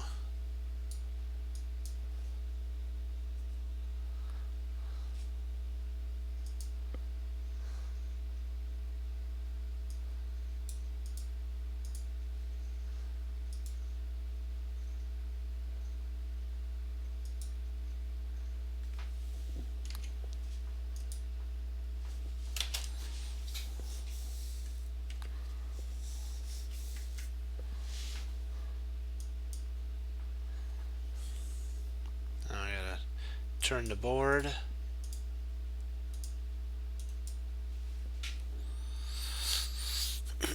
Bishop D. Oh no, really? Not again. How could that be? I had set it for white.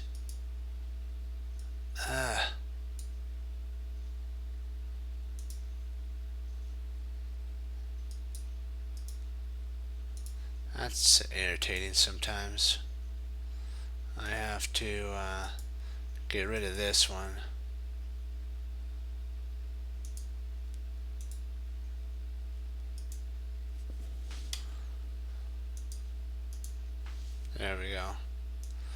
It saves it for you though, so that's a nice. That's nice that it does that. Okay, bishop. Oh, what in the world? What? Hold on. There we go.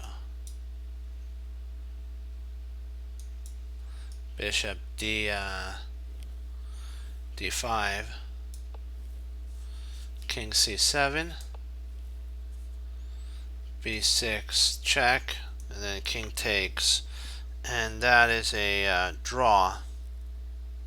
This is a draw. White is a bishop and a pawn, yet the game is drawn since the king can't approach without delivering stalemate White's king. Note that the sacrificing the b pawn in order to hope to get Black's king more wiggle room leads to just the previous example that we talked about. Now let's take another look. This is another fortress. Try to make this as efficient as I can. Good, it's white to move now. Good. I want to make sure I have that properly.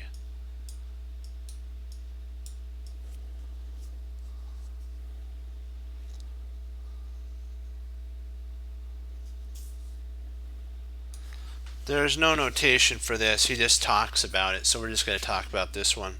A dreadful position if White's bishop, if it allows Black, actually this dreadful position of White's bishop allows Black to draw by playing this move here, G8,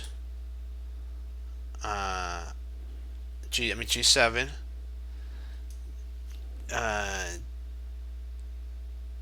H8, and then G7 again.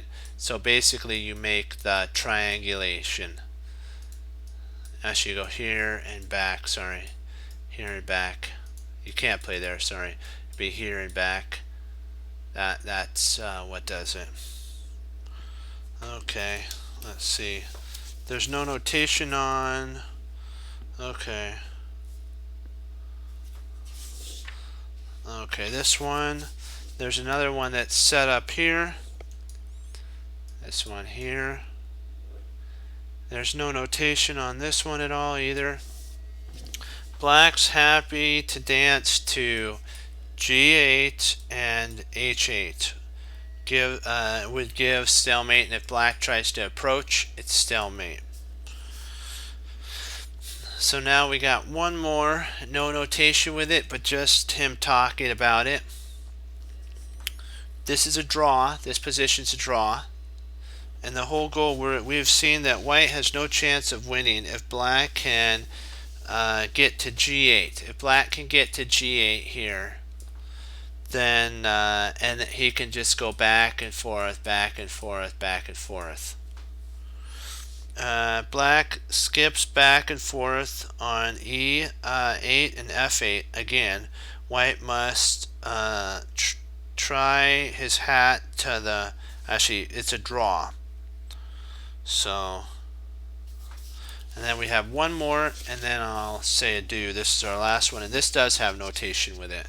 So surprisingly, this does have notation with it. With what we have just gone over and talked about, is this a win for White or a draw for White? With what we just talked about, that about these squares here, is this a draw? Remember we talked about these squares. We talked about these here. We talked about these here. And then we talked about these here. Is this a win or a draw? Think hard. From a little bit ago we talked about this. Are these squares in here winning or drawn? Winning, exactly. So if a pawn is on F7, it's no fortress. If Black had a pawn here, here, or here and here, these squares, that would be a fortress. but that the pawns on f7, it's not a fortress, and we can win this by, and I'm going to make one last study.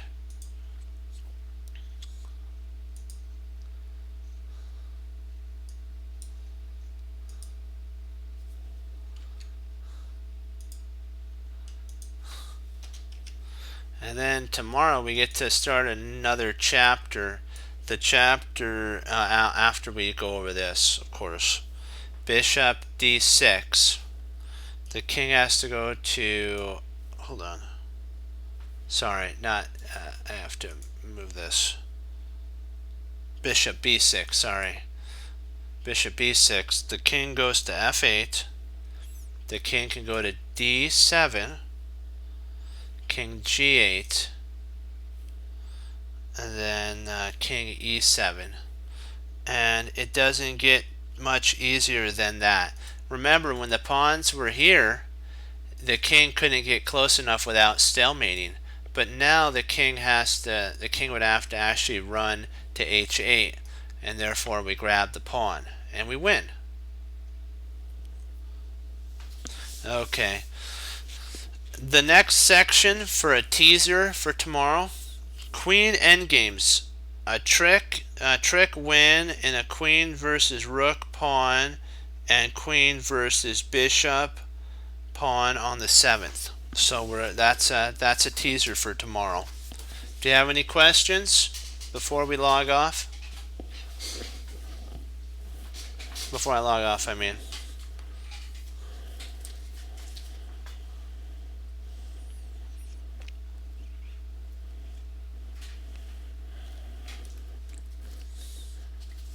Okay.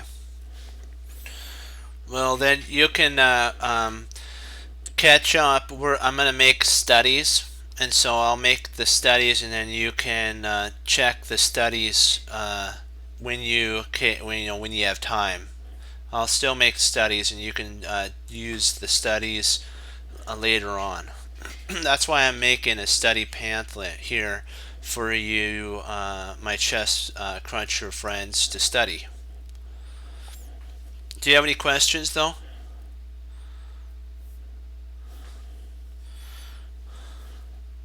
Alright. Take that as nope. Alright.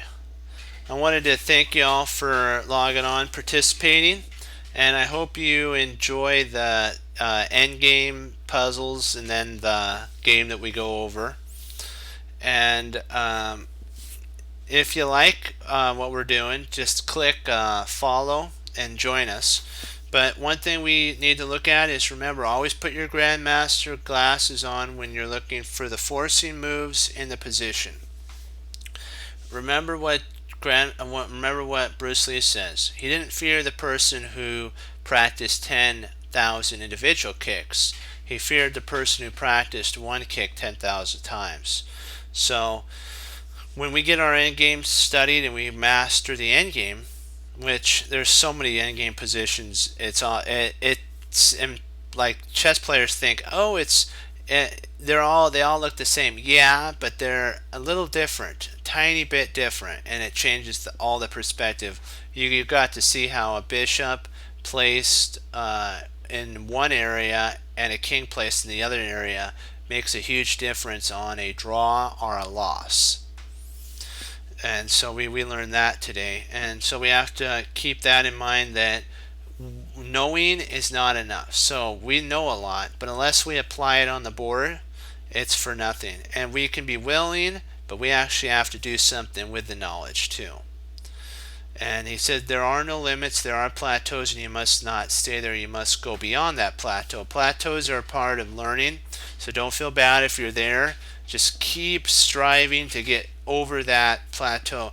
Like on Mickey, Goofy, and Donald, when they were in the Giant, remember the Beanstalk one? They worked together as a team to climb up the stairs. So that's what Team Chess Cruncher is based on. We help each other improve. So if you have any problems like that, just write in the box, and I'll do my best to explain if you're not getting what I'm saying, because that's the whole point of improving and on Chess Cruncher TV's channel.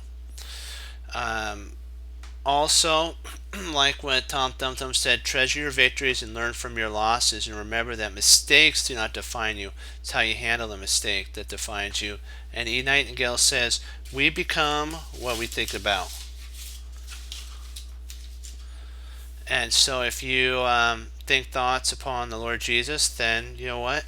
Positive thoughts, then those thoughts will embed and grow positive things. But if you think negative thoughts and that, you know what, all bad stuff, that will happen too. The one thing you have to do is be courageous, strong, and steadfast in your studies and your game, and the Lord won't steer you wrong if you do your part. Let me see. Okay, don't give up, get up. And I'm thinking that we did all of them except for, let me see, did I get everything? Yes. Nope, I almost forgot Yazer's, because Yazer's one is really good. Every long journey begins with one small step. That's a big one. I like adding that one in there. But and then one last one, and then I'll say adieu. Is this hard work will defeat talent, because talent won't work hard. There was a saying, I forgot the gentleman who said that, but he said that talented players have a problem with working, because it comes to them so easy that they think, oh, I can just wing it.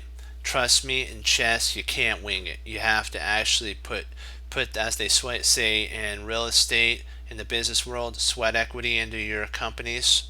You have to put sweat equity in there. Okay, and business doesn't build itself, and neither will a chess rating and chess experience build itself. You have to put in your time. So that means, like what my mother, father, and grandfather told me, and grandma, was this: you can only spend a second once. And where are you going to spend it?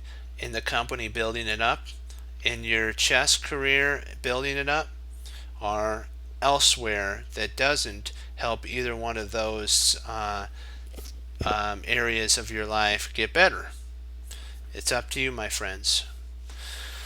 And remember, when you're studying and you do make the right decisions to honor the Lord and study, people are going to be playing and doing other stuff. It's going to look fun, but remember, in the end, when you sit down OTB over the board and you know the move and you win and you get a rating, which is so great to have a rating, and you know what, to get, and someday you will get a title too if you strive strong enough and hard enough, and titles are wonderful things.